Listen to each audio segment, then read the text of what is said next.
स्वागत है एक बार फिर से आप सभी तमाम डीएलएड साथियों का आपकी अपनी यूट्यूब चैनल एमएसए क्लासेस पर। जैसा कि आप सभी जानते हैं कि आज झारखंड डीएलएड सेशन 2023-25 का फाइनल एग्जाम का फर्स्ट पेपर फाउंडेशन 1 और second paper foundation paper 2 complete हो गया है।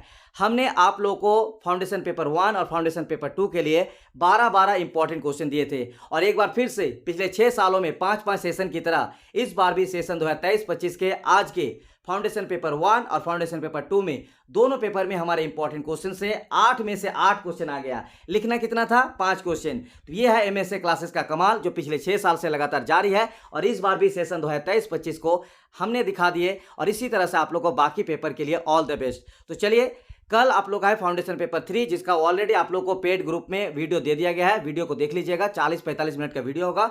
और ये जो फाउंडेशन पेपर 4 होगा ये थोड़ा सा आपको वीडियो लॉन्ग होगा, 1 घंटे से ज़्यादा का होगा, क्योंकि इस वीडियो में आपको बहुत कुछ हमको बताना है और इसको अलग आपको सही तरीके से समझाना भी होगा। और कुछ वीडियो आपको लगभग पहला कुछ 5-6 टॉपिक ऐसा होगा जो ऑलरेडी पहले से ही आप लोगों को वीडियो क्लास दिया गया था, लेकिन हमने उसको ऐड कर दिया और कुछ नए टॉपिक भी आपको वीडियो क्लास में देखने को मिलेगा।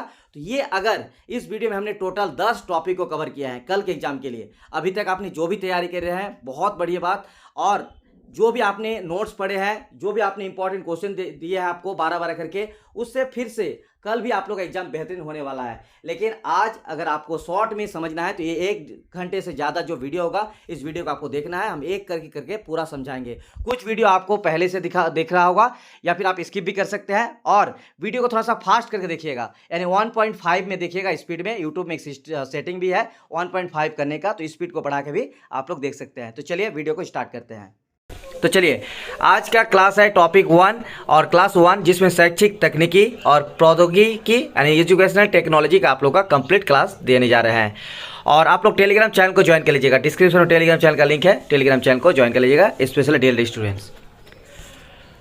तो शैक्षिक तकनीकी एजुकेशनल टेक्नोलॉजी शब्द 2 शब्दों से मिलकर बना है। पहला एजुकेशन और दूसरा टेक्नोलॉजी। एजुकेशन का अर्थ है शिक्षा देना, पढ़ाना या प्रशिक्षित करना, जबकि तकनीकी का शाब्दिक अर्थ है शिल्प, जो ग्रीक भाषा के टेक्निकोज शब्द से लिया गया है जिसका अर्थ है एक कला। तो ये चीज़ आपको ध्यान में रखना है और इसको पॉइंट आउट जरूर कीजिएगा कि एजुकेशनल टेक्नोलॉजी यानी शैक्षिक प्रौद्योगिकी का जो इंग्लिश वर्ड है वो है एजुकेशनल टेक्नोलॉजी और ये 2 शब्दों से मिलकर बना है। पहला है एजुकेशन और दूसरा है टेक्नोलॉजी। एजुकेशन का जो शाब्दिक अर्थ है वो है शिक्षा देना, पढ़ाना या फिर प्रशिक्षित करना, जबकि तकनीकी यानी टेक्नोलॉजी का जो शाब्दिक अर्थ है वो है शिल्प और ये ग्रीक भाषा का शब्द है जो कि टेक्निको शब्द से आया है और इसका अर्थ भी है एक कला। अतः जब शिक्षक अपने शिक्षण को प्रभावी बनाने के लिए विभिन्न तकनीकी साधनों की मदद लेता है जिससे शिक्षण एवं अधिगम दोनों प्रभावित होते हैं, तो उसे शिक्षण तकनीकी या प्रौद्योगिकी कहा जाता है। यानी एजुकेशन में जिन टेक्नोलॉजी के माध्यम से टीचर्स अपने स्टूडेंट्स को पढ़ाते हैं, शिक्षा प्रदान करते हैं, उनको आपका यहाँ पे बोला गया है शिक्षण तकनीकी या शैक्षिक प्रौद्योगिकी। तो चलिए अब आपको और डिटेल्स में क्लास देते हैं। शिक्षा से तात्पर्य बालक के व्यवहार में वांछित परिवर्तन लाना है। शिक्षा से बालक के मूल प्रवृत्तियाँ परिमार्जित होती है। मूल प्रवृत्तियों के परिमार्जन में मनोविज्ञान, तकनीकी तथा विज्ञान अपना प्रभावपूर्ण योगदान शिक्षा के क्षेत्र में प्रदान करता है। आज विज्ञान के युग में वैज्ञानिक तथा प्रौद्योगिकी आविष्कारों ने मानव जीवन के हर पक्ष को प्रभावित किया है, जिनसे शिक्षा, शिक्षण तथा अधिगम भी बहुत प्रभावित हुए हैं। तो आप सभी जानते हैं कि आज का जो जटिल युग है, आधुनिक युग है, इसमें कितना विज्ञान ने तरक्की की है और उन विज्ञान और प्रौद्योगिकी कितना शिक्षा में भी अभी जो है उपयोग होने लगा है। तो चलिए अब यहाँ पे थोड़ा सा डिटेल्स में और क्लास करते हैं। वो है कि शैक्षिक तकनीकी की परिभाषा। कभी कभी एक क्वेश्चन भी आप लोगों को देखने को मिल जाता है। तो डेफिनेशन ऑफ एजुकेशनल टेक्नोलॉजी। विभिन्न मनोवैज्ञानिकों एवं शिक्षा शास्त्रियों ने शैक्षिक तकनीकी की विभिन्न परिभाषाएं दी है। प्रमुख परिभाषाएं निम्नलिखित है। तो अगर एजुकेशन टेक्नोलॉजी का कुछ डेफिनेशन लिखने के लिए आए तो आप लोगों को कुछ डेफिनेशन यहाँ पे ध्यान में रखना है। पॉइंट नंबर 1, GOM लिथ, इसके अनुसार GOM लिथ के अनुसार शैक्षिक तकनीकी अधिगम एवं अधिगम की दिशाओं में वैज्ञानिक ज्ञान का प्रयोग है, जिसके द्वारा शिक्षण एवं प्रक्रिया की प्रभावपूर्णता एवं दक्षता में विकास में सुधार लाया जाता है। यानी शैक्षिक तकनीकी क्या है, GOM लिथ के अनुसार कि जो अधिगम की प्रक्रिया है उनमें वैज्ञानिक विधि वैज्ञानिक ज्ञान का प्रयोग करके उनके शिक्षा के विकास और उन्नति और उनकी दक्षता में सुधार लाते हैं। इसी के साथ EM बटर के शब्दों में देखिए, ज्ञान के व्यवहार में विनियोग की प्रक्रिया ही शैक्षिक तकनीकी है। दूसरा डेफिनेशन, यहाँ पे आपको एक एक्स्ट्रा हम डेफिनेशन दे रहे हैं ताकि आप लोग तीनों में से कोई भी एक दो यहाँ ध्यान में रखना है। मैथिम के अनुसार, मैथिम ने क्या कहा है, देखिए, शैक्षिक तकनीकी विद्यालय की शैक्षिक व्यवस्था के रूप में व्यवस्थित शिक्षण विधियों, विद्यालय में ज्ञान के व्यावहारिक रूप के निर्माण, नियमन एवं परीक्षण की ओर संकेत करता है। तो ये हुआ। अब देखिए शैक्षिक तकनीकी की विशेषताएं। कभी कभी एक क्वेश्चन भी आ जा सकता है कि शैक्षिक तकनीकी की विशेषताओं को लिखे, तो क्या क्या लिखना है, कैरेक्टरिस्टिक्स ऑफ एजुकेशनल टेक्नोलॉजी। तो हिंदी मीडियम इंग्लिश मीडियम दोनों आप वीडियो को पूरा देखिएगा, क्योंकि हिंदी मीडियम और इंग्लिश मीडियम सेम कंटेंट है, बस आपका जो है लिखने का और लैंग्वेज बस आपका अलग रहेगा। ठीक है, आप लोग इंग्लिश में इसको आप लोग जो नोट्स दिया गया है वो इंग्लिश में ही आपको रहेगा, जिसको हिंदी में दिया गया है वो ये आपका जो PDF दिख रहा है इस तरह का नोट्स दिया गया है, तो आप लोग नोट्स से तैयारी कीजिएगा। बाकी अगर किसी को नोट्स चाहिए होगा तो ये आपको कंप्लीट नोट्स मिल जाएगा, टोटल 10 फाइल्स का, 10 पेपर्स का। तो स्क्रीन पर दिख रहा है नंबर 9110 9115 52 पर हमें व्हाट्सएप में मैसेज कर दीजिएगा। तो चलिए शैक्षिक तकनीकी की विशेषताएं भी आप लोगों को बता देते हैं।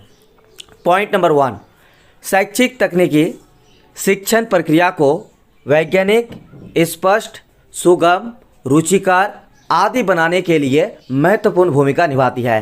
यानी शैक्षिक तकनीकी का प्रयोग करने से शिक्षण की जो प्रक्रिया है वो पूरी तरीके से वैज्ञानिक बन जाती है, स्पष्टता आती है और सुगमता भी आती है और सरलता से बच्चे जो है इंटरेस्ट भी रखने लगता है। ठीक है।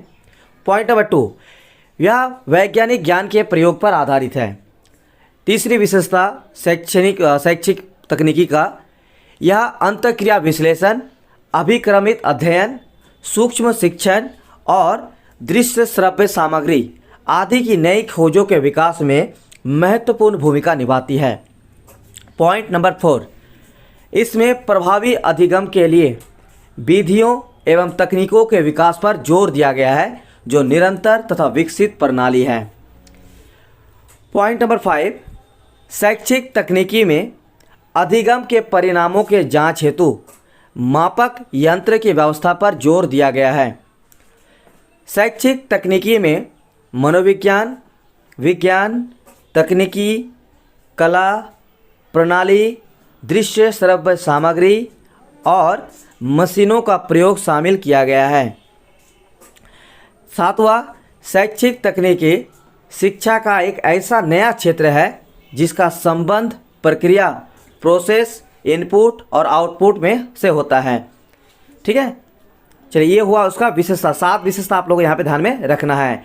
एक क्वेश्चन आता है शैक्षिक तकनीकी से कि शैक्षिक तकनीकी का क्षेत्र और भूमिका को लिखिए, तो इसका भी आप लोगों को क्लास दे रहे हैं इसी वीडियो में, इसी टॉपिक में। तो चलिए, स्कोप ऑफ एजुकेशनल टेक्नोलॉजी यानी शैक्षिक तकनीकी का क्षेत्र या फिर भूमिका। पॉइंट नंबर 1, शैक्षिक तकनीकी का कहाँ कहाँ कितनी भूमिका है। चलिए यहाँ से क्लास आप लोगों को स्टार्ट। शैक्षिक तकनीकी द्वारा अधिगमकर्ता के ज्ञानात्मक, भावात्मक और मनोज्ञात्मक पक्षों का श्रेष्ठतम विकास होता है। यानी जो अधिगमकर्ता होते हैं उनमें ज्ञान में, भाव में और मनोगति में जो है विकास होता है। ठीक है। पॉइंट नंबर 2, यह सीखने की प्रभावपूर्ण विधियों तथा सिद्धांतों का ज्ञान प्रदान करती है। यानी जो बच्चे सीखते हैं उनको प्रभावपूर्ण तरीके से जो है विधि और सिद्धांतों का सिद्धांत यहाँ पे प्रदान करते हैं। तीसरा नंबर पॉइंट, यह छात्रों में सीखने के प्रति प्रेरणा जागृत करने में तथा उनकी रुचि बनाए रखने में सहायता करती है। पॉइंट नंबर 4, शैक्षिक तकनीकी सीखने और सिखलाने दोनों ही प्रक्रियाओं का वैज्ञानिक विवेचन कर शिक्षण अधिगम व्यवस्था बनाए रखती है। पॉइंट नंबर 5, शैक्षिक तकनीकी आदि एक और व्यक्तिगत विभिन्नता को ध्यान में रखते हुए प्रत्येक छात्र को व्यक्तिशः शिक्षण प्रदान करने में समर्थ है, तो दूसरी ओर अपने कठोर शिल्प उपागमों के द्वारा अनेक छात्रों को एक साथ प्रभावपूर्ण ढंग से शिक्षण प्रदान करने में भी सक्षम है।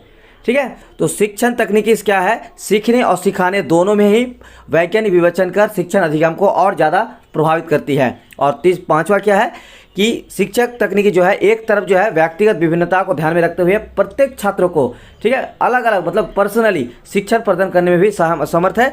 दूसरी ओर कठोर शिल्प उपागमों के द्वारा अनेक छात्रों को एक साथ सिखाया जा सकता है, प्रभावकारी है सिद्धांत। ठीक है, पॉइंट नंबर 7, औपचारिक एवं अनौपचारिक दोनों ही प्रकार की शिक्षा में इसकी उपयोगिता स्वयं सिद्ध है, क्योंकि ज्ञान के संचय एवं विकास में इसकी महत्वपूर्ण भूमिका है। तो formal education, non formal education, औपचारिक और अनौपचारिक शिक्षा दोनों में ही इस शिक्षा का उपयोगिता है।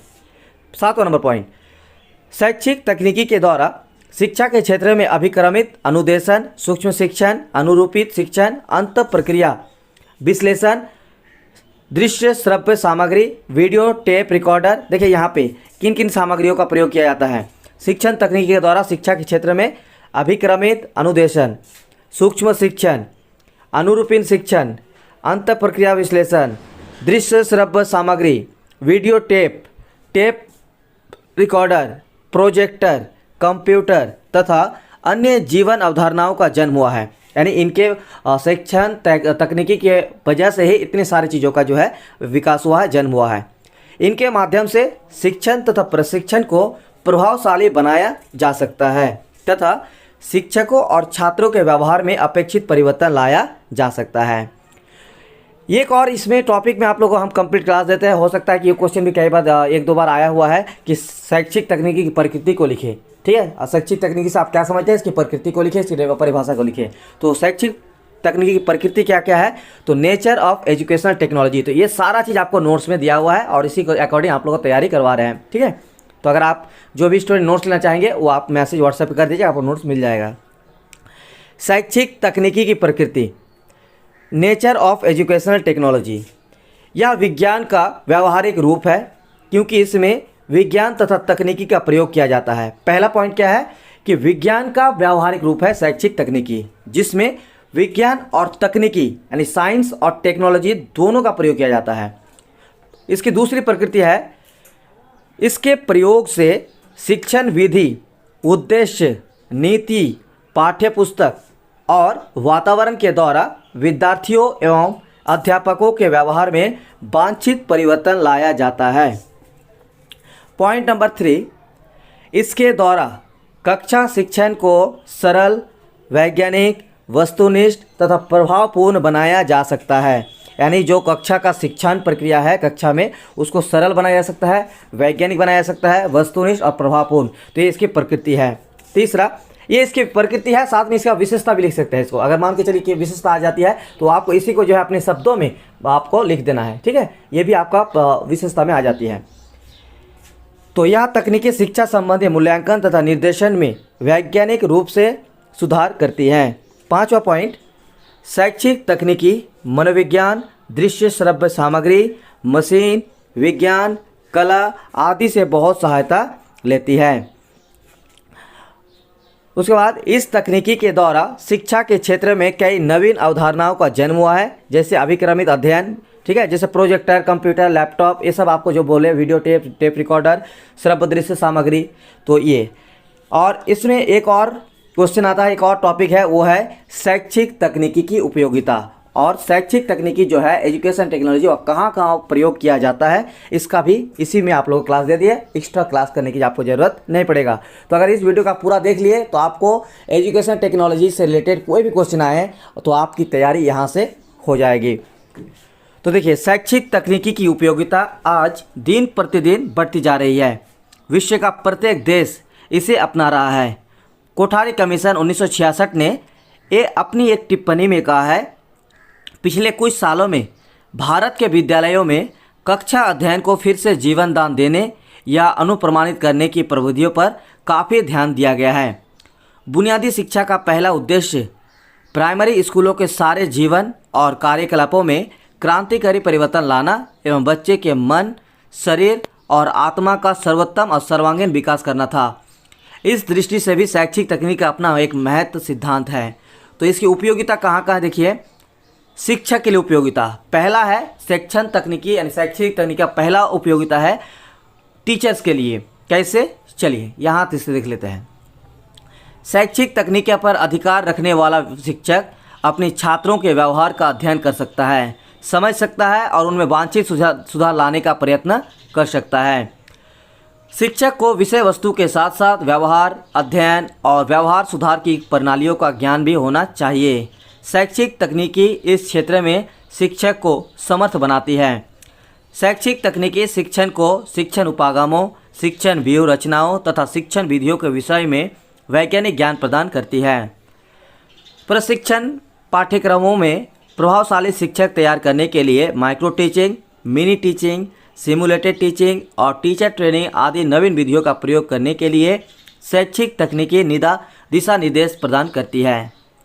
तो इस तरह से जो है शैक्षिक तकनीकी का शिक्षा के लिए कितनी उपयोगिता है आप लोग यहाँ से समझ रहे होंगे कि शिक्षक को विषय वस्तु के साथ साथ व्यवहार का अध्ययन करना, व्यवहार सुधार के प्रणालियों का ज्ञान, विभिन्न शिक्षण विधियों का, माइक्रो टीचिंग, ठीक है, मिनी टीचिंग, ये सारे चीज़ों का जो नए नए विधियाँ है इन सभी का वो ज्ञान प्रदान करती है। दूसरा, सीखने के क्षेत्र में उपयोगिता। तो शैक्षणिक तकनीकी का दूसरा उपयोगिता है सीखने के क्षेत्र में। कैसे, देखिए, utility of educational technology in learning. शैक्षिक तकनीकी हमें सीखने की प्रभावपूर्ण विधियों तथा सिद्धांतों का ज्ञान प्रदान करती है। सीखी हुई विषय वस्तु को स्थायी करने के लिए विभिन्न प्रक्रियाओं का अध्ययन करती है और छात्रों में सीखने के प्रति प्रेरणा जागृत करने में तथा उनकी रुचि बनाए रखने में सहायता करती है। देखिए, जहाँ जहाँ शैक्षिक तकनीकी का प्रयोग होगा, ठीक है, वहाँ पे जो सीखने का साधन होगा वो बहुत ज़्यादा आपका स्थायी रहेगा, यानी सीखा हुआ चीज़ बहुत ज़्यादा स्थायी रहता है। मान लीजिए जब आपको कोई एक किताब पढ़ाया जाता है स्कूल में किसी टीचर्स के द्वारा, तो आपको हो सकता है उसको समझने और उसको ज्ञान हासिल करने में थोड़ा सा समय लग सकता है। लेकिन वही चीज़ अगर आपको शैक्षिक तकनीकी जैसे मान के चलिए टेलीविज़न या फिर आपको टेप रिकॉर्डर या फिर आपको प्रोजेक्टर के माध्यम से पढ़ाया जाए तो वो ज्ञान आपका स्थायी हो सकता है। तो सीखने के क्षेत्र में इसका बहुत ज़्यादा उपयोगिता है। शैक्षिक तकनीकी सीखने और सिखाने की प्रक्रियाओं का वैज्ञानिक विवेचन कर शिक्षण अधिगम व्यवस्था बनाए रखती है। शिक्षण के नए प्रतिमानों की देन शैक्षिक तकनीकी की ही है, जो हमें अधिगम और शिक्षण के स्वरूप को भली भांति समझाते हैं। चलिए, तीसरा पॉइंट देखिए, समाज के लिए उपयोगिता। शैक्षिक तकनीकी का एक पहला सीख लिया शिक्षक के लिए, दूसरा आ गया आपका सीखने के क्षेत्र में और तीसरा आपका समाज के क्षेत्र में। कैसे, चलिए, यूटिलिटी टू सोसाइटी। समाज में आज जनसाधारण के पास रेडियो, ट्रांजिस्टर, टेप रिकॉर्डर, ठीक है, आदि की सुविधाएं है। यहाँ तक कि मोबाइल भी आ चुका है सबके पास। उनका उपयोग शैक्षिक तकनीकी के माध्यम से शिक्षा के क्षेत्र में किया जा सकता है। शैक्षिक तकनीकी शिक्षकों और छात्र तथा जनसाधारण के ज्ञानात्मक, प्रभावात्मक तथा मनोज्ञात्मक पक्षों का उचित विकास करती है। सीमित संसाधन वाले देशों के लिए शैक्षिक तकनीकी ऐसी प्रवृत्तियों का वरदान देती है जिनकी मदद से जन शिक्षा का प्रचार प्रसार तथा विस्तार होता है। शैक्षिक तकनीकी के माध्यम से एक प्रभावशाली शिक्षक, नेता या समाज सुधारक के ज्ञान तथा कौशल का उपयोग टेलीफोन, टेलीविज़न, टेप तथा रेडियो, अभिभाषण आदि के द्वारा समाज के प्रत्येक वर्ग तथा प्रत्येक भाग तक सरलता से पहुंचाया जा सकता है। ठीक है, देखिए यहाँ पे आप लोग एक पॉइंट समझाते हैं शैक्षिक तकनीक का समाज के लिए कैसे उपयोगिता है। कि जैसे मान के चलिए आज के ज़माना और पिछले 2 साल में आप लोग देखे होंगे कोरोना काल में क्या हुआ है कि ज़्यादातर बच्चे स्कूल नहीं जा सके, तो ऐसे में जो है उनको ऑनलाइन तरीके से पढ़ाया गया, जो कि मोबाइल या फिर आपके घर में जो कंप्यूटर है या टीवी है उनके माध्यम से। तो इस तरह की जो शिक्षण प्रक्रिया है वो बहुत ज़्यादा कारगर है आज के युग में, इतने साइंस के टेक्नोलॉजी का प्रयोग कर सकते हैं। तो देखिए शैक्षिक तकनीकी के प्रयोग को प्रभावित करने वाले कारक, तो ये क्वेश्चन ऐसे में आप लोगों को इम्पोर्टेंट है, लेकिन ये भी आप लोग जान लीजिए कि हो सकता है अगर क्वेश्चन आ जाए तो आपको क्या कहा।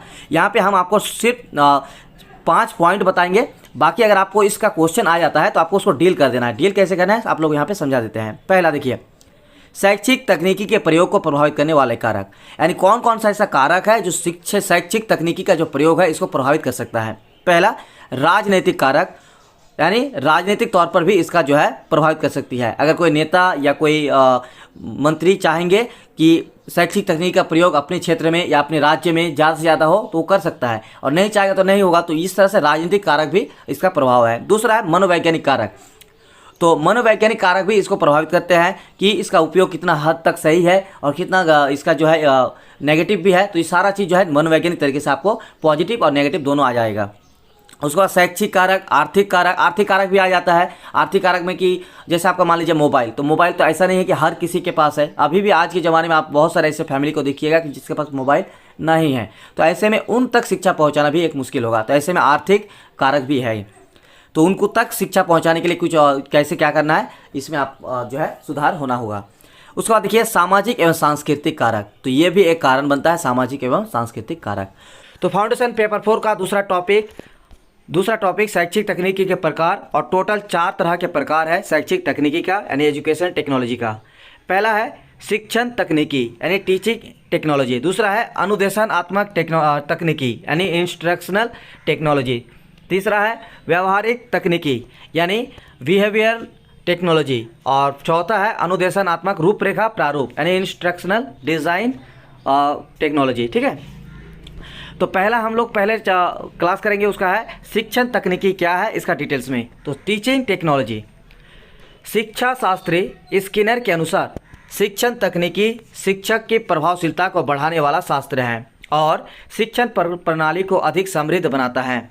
इसमें अध्ययन कराए जाने वाली वस्तु का विश्लेषण करना, शिक्षण विधियों का बोध, उद्देश्य का निर्धारण और व्यावहारिक उद्देश्य के रूप में लेखन आता है। इसमें शिक्षक शिक्षण विधियां, अशुद्धियां और प्रविधियों का चुनाव करता है। साथ ही अध्यापक को मार्गदर्शन में सुविधा मिलती है। इसके द्वारा शिक्षण के नियंत्रण का कार्य भी पूरा किया जाता है। तो देखिए पहला जो इम्पोर्टेंट है वो है शिक्षण तकनीकी।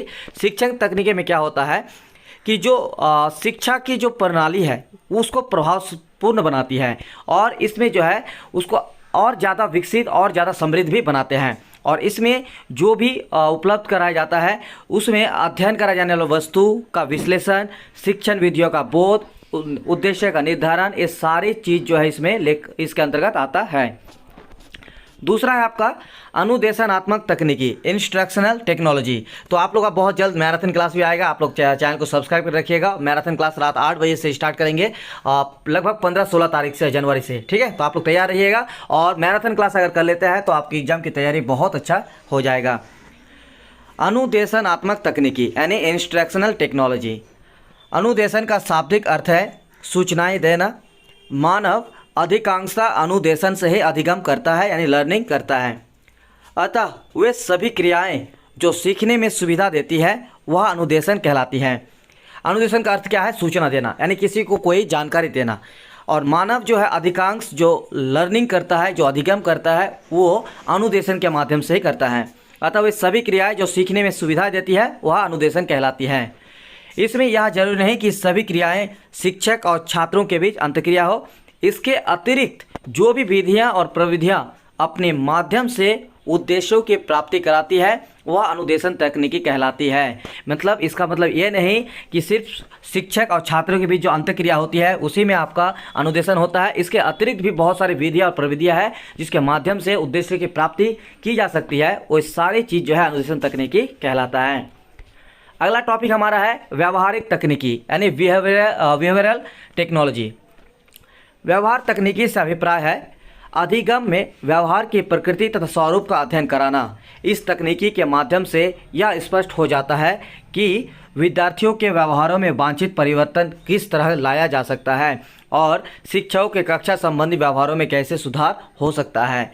इसके साथ ही यह तकनीकी अधिगम प्रक्रिया को परिमार्जित भी करती है ताकि इच्छित व्यवहार में परिवर्तन लाया जा सके। यानी व्यवहार तकनीकी का इस्तेमाल व्यवहार की प्रकृति और स्वरूप का अध्ययन करता है और इस तकनीकी के माध्यम से विद्यार्थियों में जो वांछित परिवर्तन होती है उसको पहचाना जा सकता है व्यवहार तकनीकी की मदद से।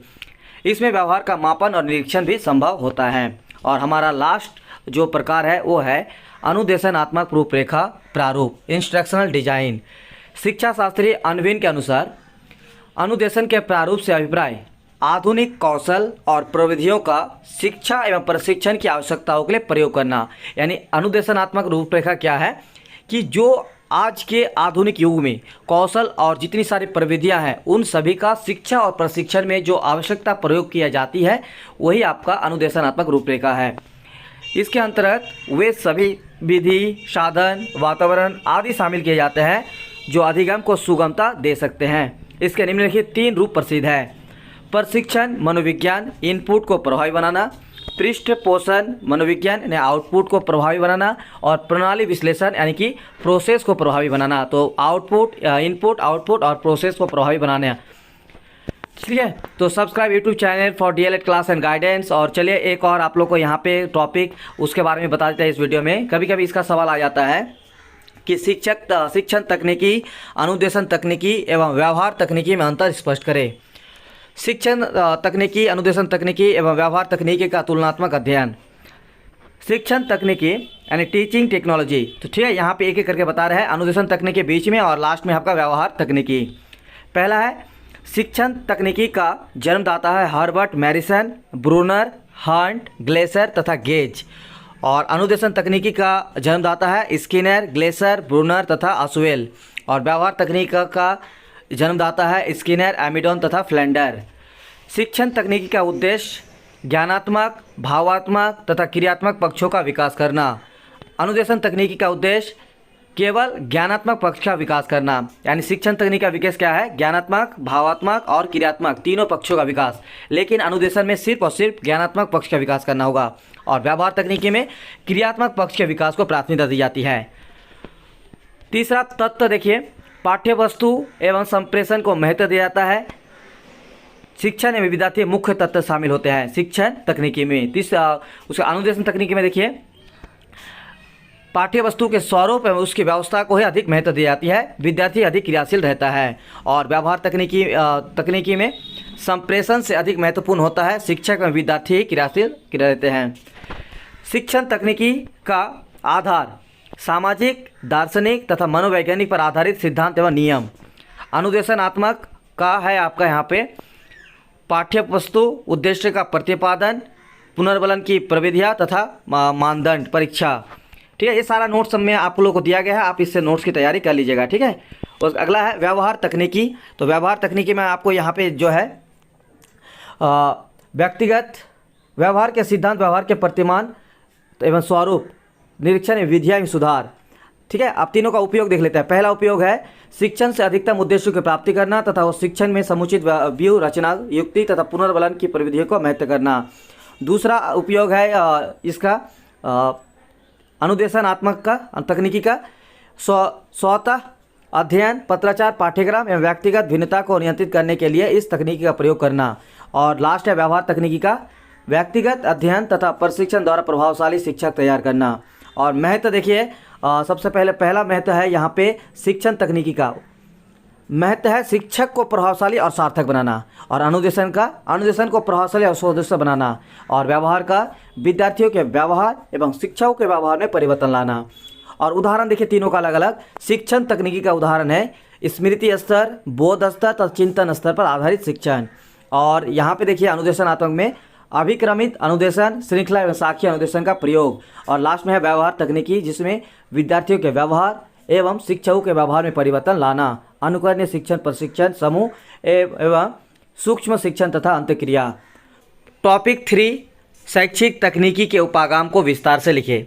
इसमें क्वेश्चन क्या आता है, एक एक करके तीनों टॉपिक्स बताएंगे। ठीक है, तो वीडियो को पूरा देखिएगा।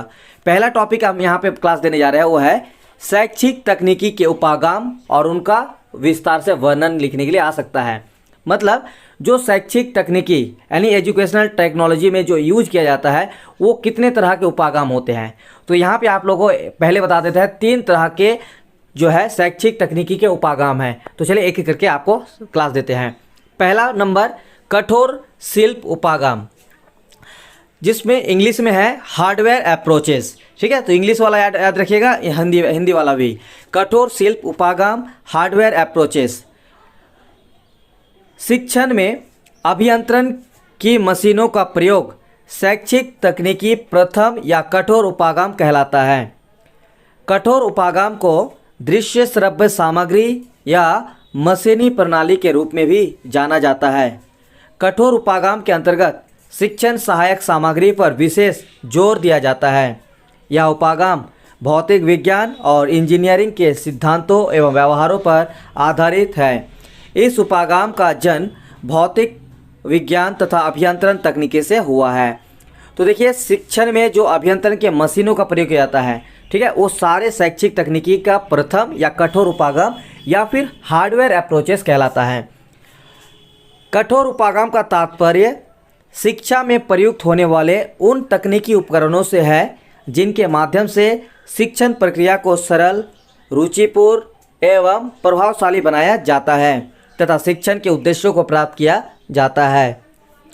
कठोर उपागम के अंतर्गत चलचित्र, gramophone, radio, tape recorder, computer, TV, projector आदि हैं। तो देखिए, इन सभी शैक्षणिक अभियंत्रण जैसे आपका चलचित्र यानी television, gramophone, radio, tape recorder, computer, ये प्रोजेक्टर, ये सारा चीज़ जो है कठोर उपागम यानी हार्डवेयर अप्रोचेस के अंतर्गत आते हैं। यानी वे सभी सामग्री जो शिक्षा में प्रयुक्त होते हैं तकनीकी उपकरणों से, ठीक है, और ये करता है क्या है, इसका माध्यम से जो शिक्षण प्रक्रिया है उसको सरल, रुचिपूर्ण और प्रभावशाली बनाया जा सकता है। इनका संबंध केवल ज्ञानात्मक पक्ष से होता है। इस तकनीकी के द्वारा ही ज्ञान को संचित करना, दूसरी पीढ़ी तक पहुंचाना या संप्रेषित करना और ज्ञान का विस्तार करना संभव हो सका है। कठोर शिल्प उपागम का सर्वप्रथम उल्लेख ए लैमिस्डेन ने किया था। तो ये आप लोगों को याद रखना है, इसको ध्यान में रखना है, ठीक है। लैमिस्डेन वास्तव में शिक्षा के क्षेत्र में प्रयुक्त होने वाले तकनीकी उपकरणों को कठोर उपागम कहते हैं।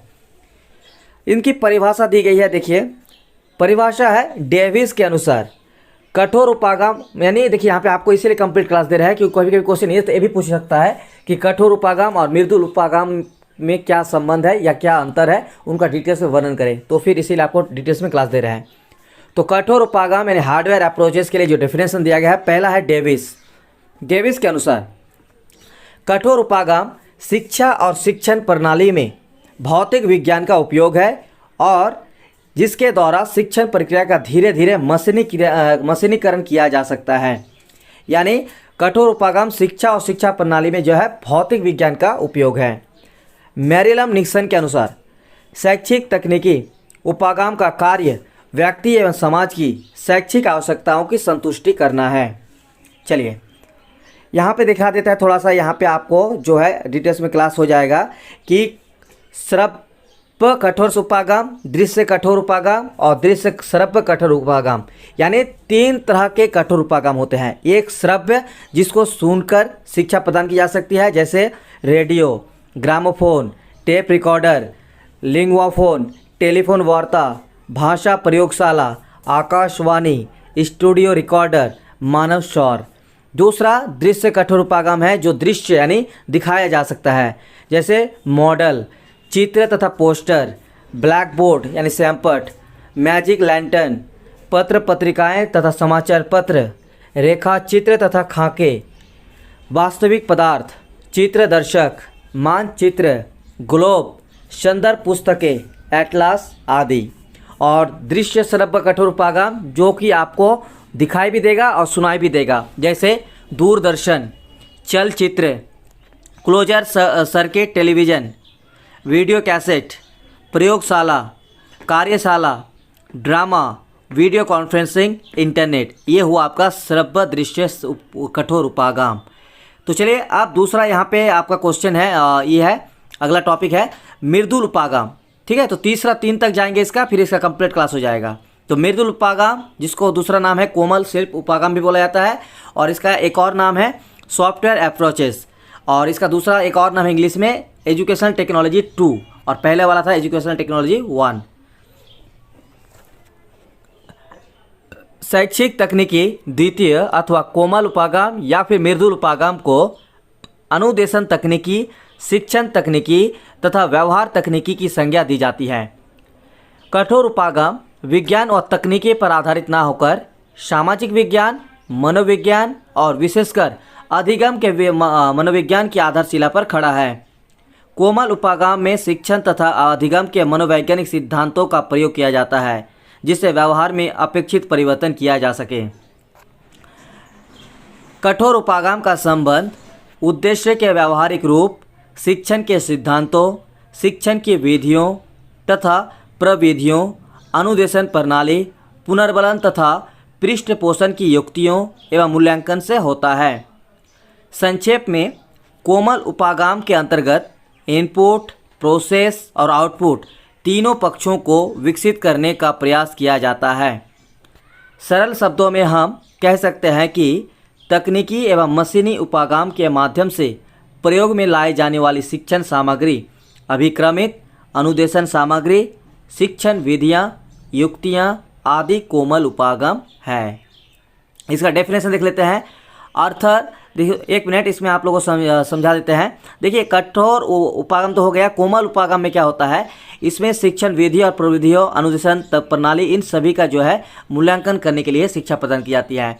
और इसके अंतर्गत क्या क्या आता है, देखिए इनपुट, प्रोसेस और आउटपुट, जिसमें शिक्षण विधियाँ, युक्तियाँ, ये सारे चीज़ आते हैं। परिभाषा देखिए, अर्थर मेल्टन, इसके बाद आपको यहाँ पे हम इसके बारे में बताएंगे, उसका उदाहरण भी देंगे, ठीक है, क्या किसके उसको कठोर उपागम और मृदुल उपागम। वैसे आप लोगों को कठोर उपागम तो बता दिया है, इस वीडियो में आप लोग अभी आगे मृदुल उपागम का उदाहरण बताएंगे।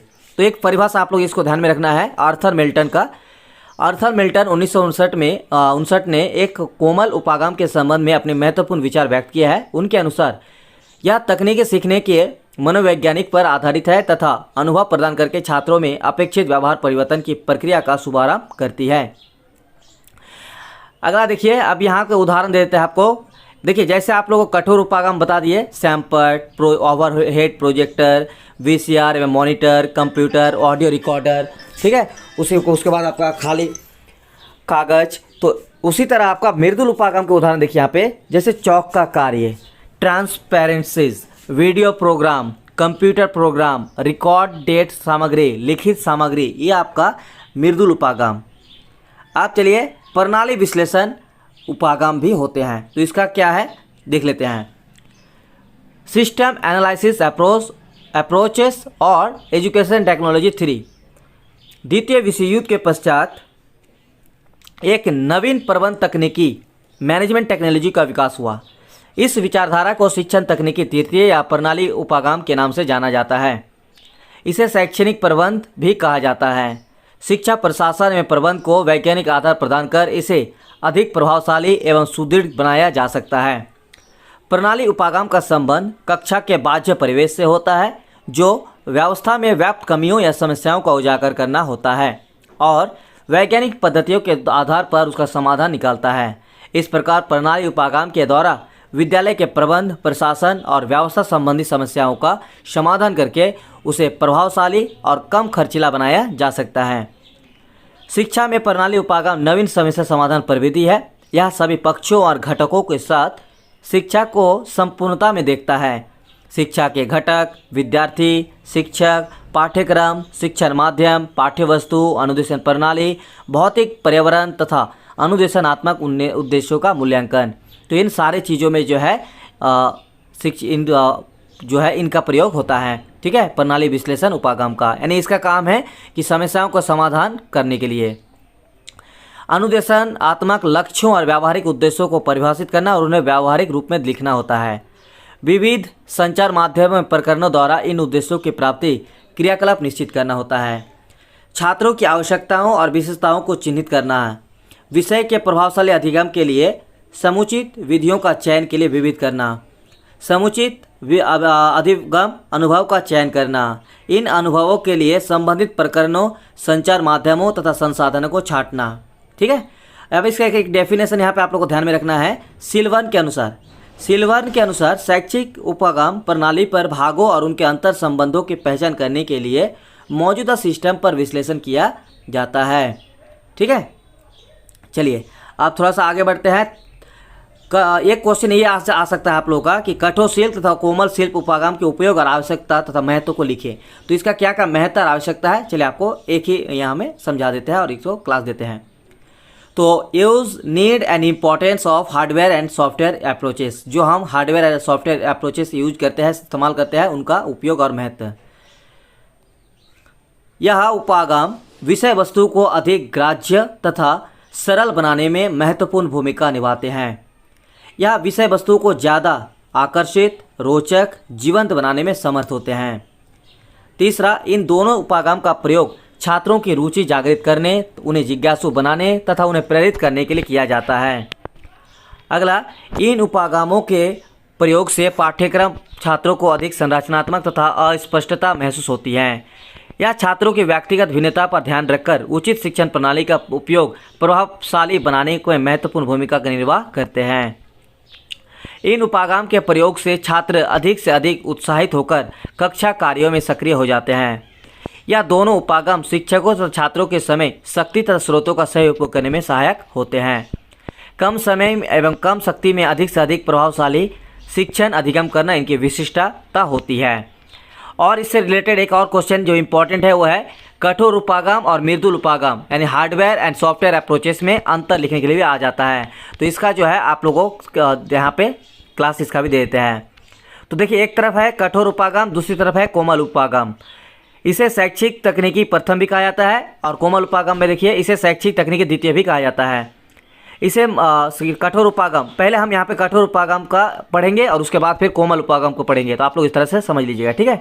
तो पहले कठोर उपागम का, इसे मशीनी उपागम के नाम से भी जाना जाता है, जबकि इसे अनुदेशन तकनीकी के नाम से जाना जाता है। कठोर उपागम, इसका मुख्य आधार भौतिक विज्ञान है। कोमल उपागम, इसका मुख्य आधार मनोविज्ञान है। कठोर उपागम, इसका आविर्भाव भौतिक विज्ञान और अभियांत्रिकी से हुआ है। इसका आविर्भाव शिक्षण अधिगम सिद्धांतों के परिणाम स्वरूप हुआ है। यह उपागम श्रव्य दृश्य सामग्री पर आधारित है। यह उपागम अनुदेशन तथा व्यवहार पर आधारित है। सिल्वरमैन ने इस उपागम को सापेक्षिक तकनीक की संज्ञा दी है और सिल्वरमैन ने ही इसे रचनात्मक शैक्षिक तकनीक की संज्ञा दी है। यह एक उत्पादजन्य उपागम है और यह एक प्रक्रियाजन्य उपागम है। यह उपागम शिक्षा जगत को अपनी सेवाएं प्रत्यक्ष रूप से देते हैं। यह उपागम शिक्षा जगत को अपनी सेवाएं अप्रत्यक्ष रूप से अर्पित करता है। इस उपागम का सर्वप्रथम उपयोग 1964 में ए लैम्स्टेन ने किया था। इस उपागम का सर्वप्रथम उपयोग बी.एस. स्किनर ने किया था, पी.एफ. स्किनर ने किया था। इस उपागम का अर्थ शिक्षण अधिगम प्रक्रिया में मशीनों के प्रयोग से है और इस उपागम का अर्थ शिक्षण में शिक्षण अधिगम के विभिन्न सिद्धांतों, विधियों एवं प्रविधियों के प्रयोग से है। तो टॉपिक 4 बहुत इंपॉर्टेंट है आपके लिए, पाठ्यक्रम, और साथ में आपका सिलेबस यानी पाठ्य वस्तु के बारे में भी आप लोगों को क्लियर यहाँ पे क्लास देने जा रहे हैं, ठीक है। तो चलिए वीडियो को शुरू करते हैं। अब इसका टॉपिक नंबर 4, पाठ्यक्रम यानी करिकुलम। पाठ्यक्रम हिंदी भाषा का शब्द है। इसे अंग्रेजी भाषा में करिकुलम कहते हैं। करिकुलम शब्द की उत्पत्ति लैटिन भाषा के क्यूरेर से हुई है, जिसका अर्थ है दौड़ना। तो यहाँ पे आपको ध्यान में रखना है कि पाठ्यक्रम को जो इंग्लिश वर्ड है वो है करिकुलम और कैरिकुलम शब्द आया है आपका लैटिन भाषा से। और कौन सा वर्ड? तो क्यूरर से आया है और इसका अर्थ है दौड़ना। वर्तमान युग में पाठ्यक्रम का अर्थ अध्ययन में आने वाले सभी क्रियाओं तथा विषयों से लिया जाता है। देखिए एक्चुअली अगर आपको बताया जाए, बाकी तो हम यहाँ पे आपको क्लास देने जा रहे हैं, इसको इस तरह समझ लीजिएगा। पाठ्यक्रम क्या है? जो आपके पढ़ाई के लिए एक बनाई जाती है पैटर्न, वही आपका पाठ्यक्रम, ठीक है। आप चलिए आगे और क्लास देते हैं तो और धीरे धीरे डिटेल्स में क्लियर हो जाएगा। वर्तमान युग में पाठ्यक्रम का अर्थ अध्ययन में आने वाली सभी क्रियाओं तथा विषय से लिया जाता है। इस प्रकार पाठ्यक्रम अभिप्राय उन सभी अनुभवों से हैं जो कक्षा, विद्यालय, खेल का मैदान एवं अन्य सहगामी क्रिया द्वारा प्राप्त होते हैं। पाठ्यक्रम शिक्षा पद्धति का आवश्यक अंग है। पाठ्यक्रम जो है शिक्षा प्रक्रिया का सबसे इम्पॉर्टेंट अंग है। शिक्षक किसी भी शिक्षण विधि का प्रयोग करे, किसी भी शिक्षण पद्धति का अनुसरण करे या फिर कोई भी विषय पढ़ाए, उसे एक निश्चित पाठ्यक्रम के अनुसार कार्य करना पड़ता है। पाठ्यक्रम के बिना ना तो वह शिक्षण को व्यवस्थित कर पाता है और ना ही शिक्षा के व्यापक तथा तात्कालिक उद्देश्यों की पूर्ति में सहायक हो सकता है। पाठ्यक्रम को और अधिक स्पष्ट करते हुए कनिंघम ने क्या कहा है, देखिए, पाठ्यक्रम कलाकार के हाथों में यानी शिक्षक के हाथों में एक औजार यानी साधन है, जिससे वह अपनी वस्तु यानी छात्रों को अपने कक्ष यानी विद्यालय में अपने आदर्शों के अनुसार ढालता है। पाठ्यक्रम क्या है और कनिंघम ने कितना बेहतरीन तरीके से उदाहरण दिया है। अगर आप इस उदाहरण को ध्यान में रखते हैं तो इसका आंसर भी आप लोग अपने शब्दों में लिख सकते हैं। क्या है? कनिंघम ने अपनी सब पाठ्यक्रम को स्पष्ट करते हुए कहा है कि पाठ्यक्रम शिक्षक जैसे कलाकार के हाथों में है और उनके पास एक औजार है यानी साधन है, और इनकी सहायता से वह अपनी वस्तु यानी वो उस स्कूल के छात्र को अपनी कक्ष यानी क्लास के यानी विद्यालय में अपने आदर्शों के अनुसार ढालता है। बालक के व्यक्तित्व के विकास के लिए अध्यापक विद्यालय के पूर्ण शिक्षण सत्र में एक निश्चित विषय सामग्री तथा अनुभवों को अपनी शिक्षण प्रक्रिया के माध्यम से छात्रों के समक्ष प्रस्तुत करता है। ये अधिगम अनुभव ही किसी विषय विशेष का पाठ्यक्रम बनाते हैं।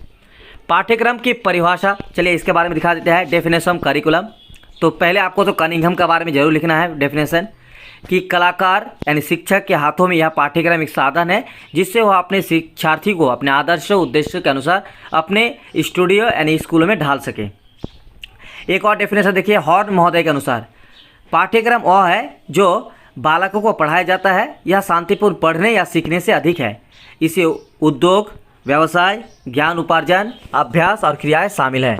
तीसरा, माध्यमिक शिक्षा आयोग ने के अनुसार पाठ्यक्रम का अर्थ रूढ़िवादी ढंग से पढ़ाए जाने वाले बौद्धिक विषयों से नहीं है, परंतु उसके अंदर वे सभी क्रियाएं आ जाती है जो बालकों को कक्षा के बाहर या अंदर प्राप्त होते हैं। अब चलिए क्लास देते हैं पाठ्यक्रम की विशेषता, कैरेक्टरिस्टिक्स ऑफ करिकुलम। तो पाठ्यक्रम की क्या क्या विशेषता है ये भी आप लोग इसको क्लास कर लीजिए पूरा, इसका भी क्वेश्चन देखने को मिल सकता है। तो देखिए आप लोगों को पॉइंट वाइज एकदम बेटर तरीके से आप लोगों को जो है नोट्स बनाया गया है, और ये नोट्स अगर आप जिसको भी मिला है आप लोग नोट्स से तैयार कीजिएगा।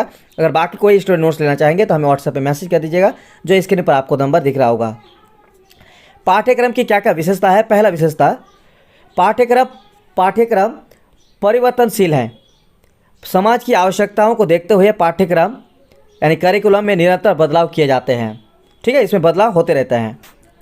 शिक्षा के उद्देश्यों के आधार पर ही पाठ्यक्रम का निर्माण किया जाता है, यानी शिक्षा का जो उद्देश्य है उसी के आधार पर पाठ्यक्रम यानी करिकुलम बनाया जाता है। पाठ्यक्रम के द्वारा ही छात्रों के व्यक्तित्व का विकास किया जाता है। पाठ्यक्रम को क्रियान्वित रूप विद्यालय एवं शिक्षकों द्वारा किया जाता है।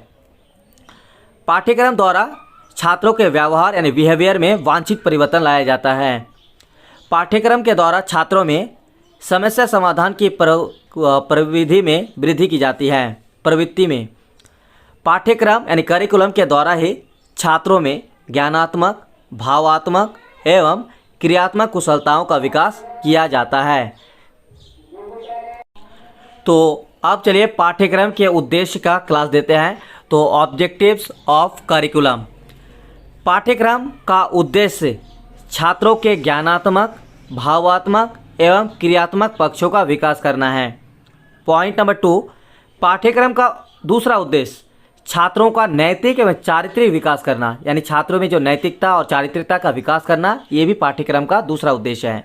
तीसरा उद्देश्य, पाठ्यक्रम का तीसरा उद्देश्य छात्रों के व्यक्तित्व का विकास करना है। पाठ्यक्रम का चौथा उद्देश्य छात्रों में सामाजिक उत्तरदायित्व एवं सामाजिक भावनाओं का विकास करना है। पाठ्यक्रम का पांचवा उद्देश्य पाठ्यक्रम के द्वारा छात्रों को जीविका उपार्जन योग्य बनाना है। पाठ्यक्रम का छठा उद्देश्य छात्रों के समझने के स्तर को आसान यानी ईजी बनाना। पाठ्यक्रम का अगला उद्देश्य सातवां छात्रों के व्यवहार में श्रेष्ठता यानी बेस्ट लाना। ये हो गया कंप्लीट क्लास। तो चलिए अब पाठ्यक्रम निर्माण के सिद्धांत, फिर आपको अगला क्लास देंगे पाठ्य योजना से रिलेटेड। तो पाठ्यक्रम निर्माण के सिद्धांतों को लिखिए। अगर इस तरह का क्वेश्चन आता है तो आपको क्या आंसर लिखना है, चलिए आपको क्लास देते हैं। Various principles of curriculum construction. तो अगर आप इंग्लिश मीडियम के हैं ना तो वीडियो को पूरा देखिएगा, क्योंकि सेम कंटेंट है, बस लैंग्वेज चेंज आपका यहाँ पे हिंदी में है। पाठ्यक्रम का निर्माण बहुत सोच चिंतन रखने वाले विद्वानों द्वारा ही करवाना चाहिए, क्योंकि विद्यालय की सभी शैक्षिक प्रक्रियाएं पाठ्यक्रम पर ही आधारित होती है। यानी पाठ्यक्रम का जब निर्माण करना होगा तो कोई अनुभवी और जो सोच चिंतन रखने वाले होंगे, बहुत ज़्यादा अनुभवी, वैसे ही विद्वानों द्वारा पाठ्यक्रम का निर्माण होना चाहिए, क्योंकि विद्यालय की सारी शैक्षिक क्रियाएं इसी के अकॉर्डिंग होता है। तो पाठ्यक्रम निर्माण के प्रमुख सिद्धांत निम्नलिखित हैं। पहला पॉइंट आपको बस कॉपी में नोट कर लीजिए और इसी को आप लोग ध्यान में रखना है। पाठ्यक्रम शैक्षिक उद्देश्यों के अनुकूल हो, और बाकी यहाँ पे जो डिटेल्स में लिखा है उसको बस आप लोग को समझ जाना है। पाठ्यक्रम ऐसा हो जो शैक्षिक लक्ष्यों की प्राप्ति में सहायक हो। पाठ्यक्रम की प्रत्येक इकाई अनेक उद्देश्यों पर आधारित हो। सभी विषयों का उद्देश्य छात्रों का सृजनात्मक विकास करना है, तो पाठ्यक्रम में रचना संबंधी प्रकरणों को शामिल किया जाए जो बालक की सृजनात्मकता को विकसित करने में सहायक हो। दूसरा सिद्धांत पाठ्यक्रम का मानसिक स्तर के अनुकूल। आज संपूर्ण शिक्षण प्रक्रिया बाल केंद्रित है, यानी बच्चों पर केंद्रित है। इस तथ्य को सभी स्वीकारते हैं कि बालक उस विषय को आसानी से आत्मसात कर सकता है जो उसकी रुचि, अधिगम क्षमता, मानसिक एवं बौद्धिक विकास को ध्यान में रखकर निर्मित किया जाता है। यदि बालक प्राकृतिक दृश्यों या घटनाओं में रुचि रखता है तो पाठ्यक्रम में ऐसी सामग्री का चुनाव किया जाए जिसमें प्राकृतिक दृश्यों आदि का चित्रण हो, यानी बाल केंद्रित शिक्षण होनी चाहिए। और इस सीटेट में भी आप लोग का इसी तरह से अगर पॉजिटिव जो वर्ड टैग वर्ड आते हैं तो अगर बाल केंद्रित वाला क्वेश्चन होगा तो उसका आंसर ज़्यादातर मैक्सिमम वही होता है। ठीक है। तीसरा नंबर पॉइंट, क्रियाशीलता। पाठ्यक्रम का आयोजन इस प्रकार से किया जाए जिसमें छात्रों को स्वयं कार्य करने के अवसर प्राप्त हो, क्योंकि बच्चा हमेशा सक्रिय रहना चाहता है। स्वयं करके सीखा ज्ञान हमेशा स्थायी होता है। वातावरण के साथ एकीकरण। चौथा है वातावरण के साथ एकीकरण। शिक्षा बालक को जीवन के साथ सामंजस्य करना सिखाती है, अतः पाठ्यक्रम में बच्चे के जीवन से संबंधित घटनाओं को शामिल करें ताकि वह अपने सामाजिक वातावरण के साथ तालमेल स्थापित कर सके। पॉइंट नंबर 5, समन्वय का सिद्धांत। ज्ञान स्वयं में पूर्ण इकाई है। विभिन्न विषय ज्ञान की उप इकाई है और उनमें आपस में सह संबंध होता है। भाषा एक कौशल है जिसमें हम बच्चों में सुनने, बोलने, पढ़ने और लिखने का कौशल विकसित करने का प्रयास करते हैं। इन सभी कौशलों को विकसित करने के लिए हिंदी भाषा के पाठ्यक्रम में जो शिक्षण सामग्री ली जाती है वह विभिन्न विषय से संबंधित होनी चाहिए। छठा सिद्धांत, उपयोगिता का सिद्धांत। भाषा का अध्ययन करने से ही बालक जीवन के विभिन्न क्षेत्रों में पदार्पण करने में समर्थ होता है, अतः भाषा के पाठ्यक्रम में ऐसे प्रकरणों को स्थान देना चाहिए जो बालक को भावी जीवन के लिए तैयार करके समाज के उपयोगी सदस्य बना सके। सातवां सिद्धांत, निरंतरता का सिद्धांत। पाठ्यक्रम निर्मित करते समय यह ध्यान रखना चाहिए कि परिचित और ठोस तथ्यों की सहायता से अपरिचित और सूक्ष्म तथ्यों को जाने, इससे अधिगम में निरंतरता बनी रहती है। आठवां सिद्धांत, लचीलापन। पाठ्यक्रम में समाज की बदलती हुई परिस्थितियों के अनुसार परिवर्तन करने की सुविधा होना जरूरी है ताकि पाठ्यक्रम में बच्चों की तात्कालिक आवश्यकताओं को स्थान देकर पाठ्यक्रम को रूढ़िवादी होने से बचाया जा सके। पॉइंट नंबर 9, इकाइयों में विभाजित। पाठ्यक्रम छोटी छोटी इकाइयों में विभाजित होनी चाहिए। प्रत्येक इकाई के उद्देश्य स्पष्ट होने चाहिए, इससे पाठ्यक्रम सुबोध, स्पष्ट और सुगज्य होता है। तो इतना सारा आप लोगों को सिद्धांत जो है रखना है।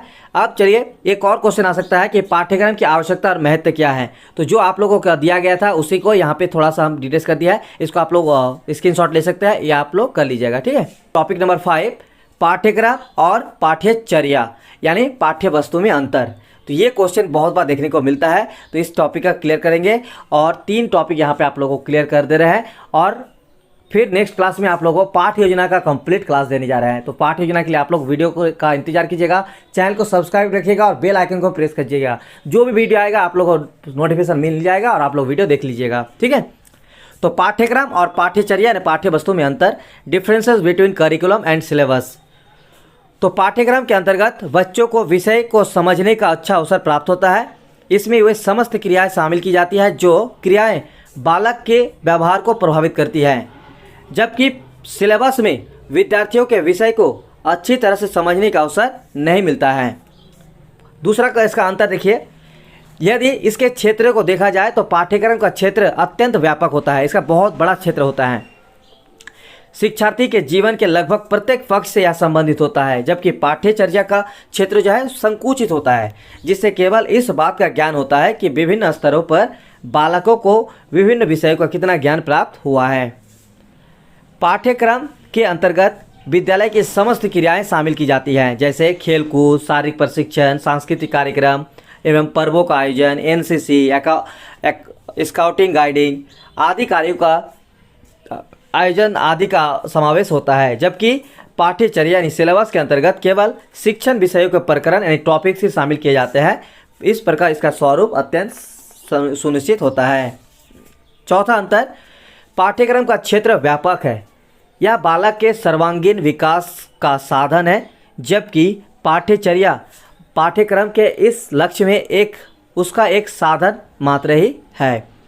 यह रटी हुई प्रक्रिया को महत्व नहीं देता है। पाठ्यक्रम तथ्यों को रटने की उपेक्षा करता है, यानी पाठ्यक्रम में रटने की प्रवृत्ति नहीं होती है, तथा बालक के सर्वांगीण विकास को प्राथमिकता देता है।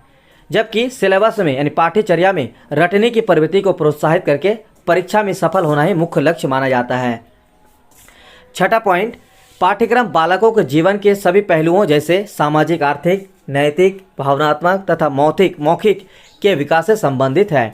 इसकी सहायता उनके व्यवहार में उचित परिवर्तन आता है, परंतु पाठ्यचर्या केवल बालकों के परीक्षा में उत्तीर्ण करने से संबंधित होता है।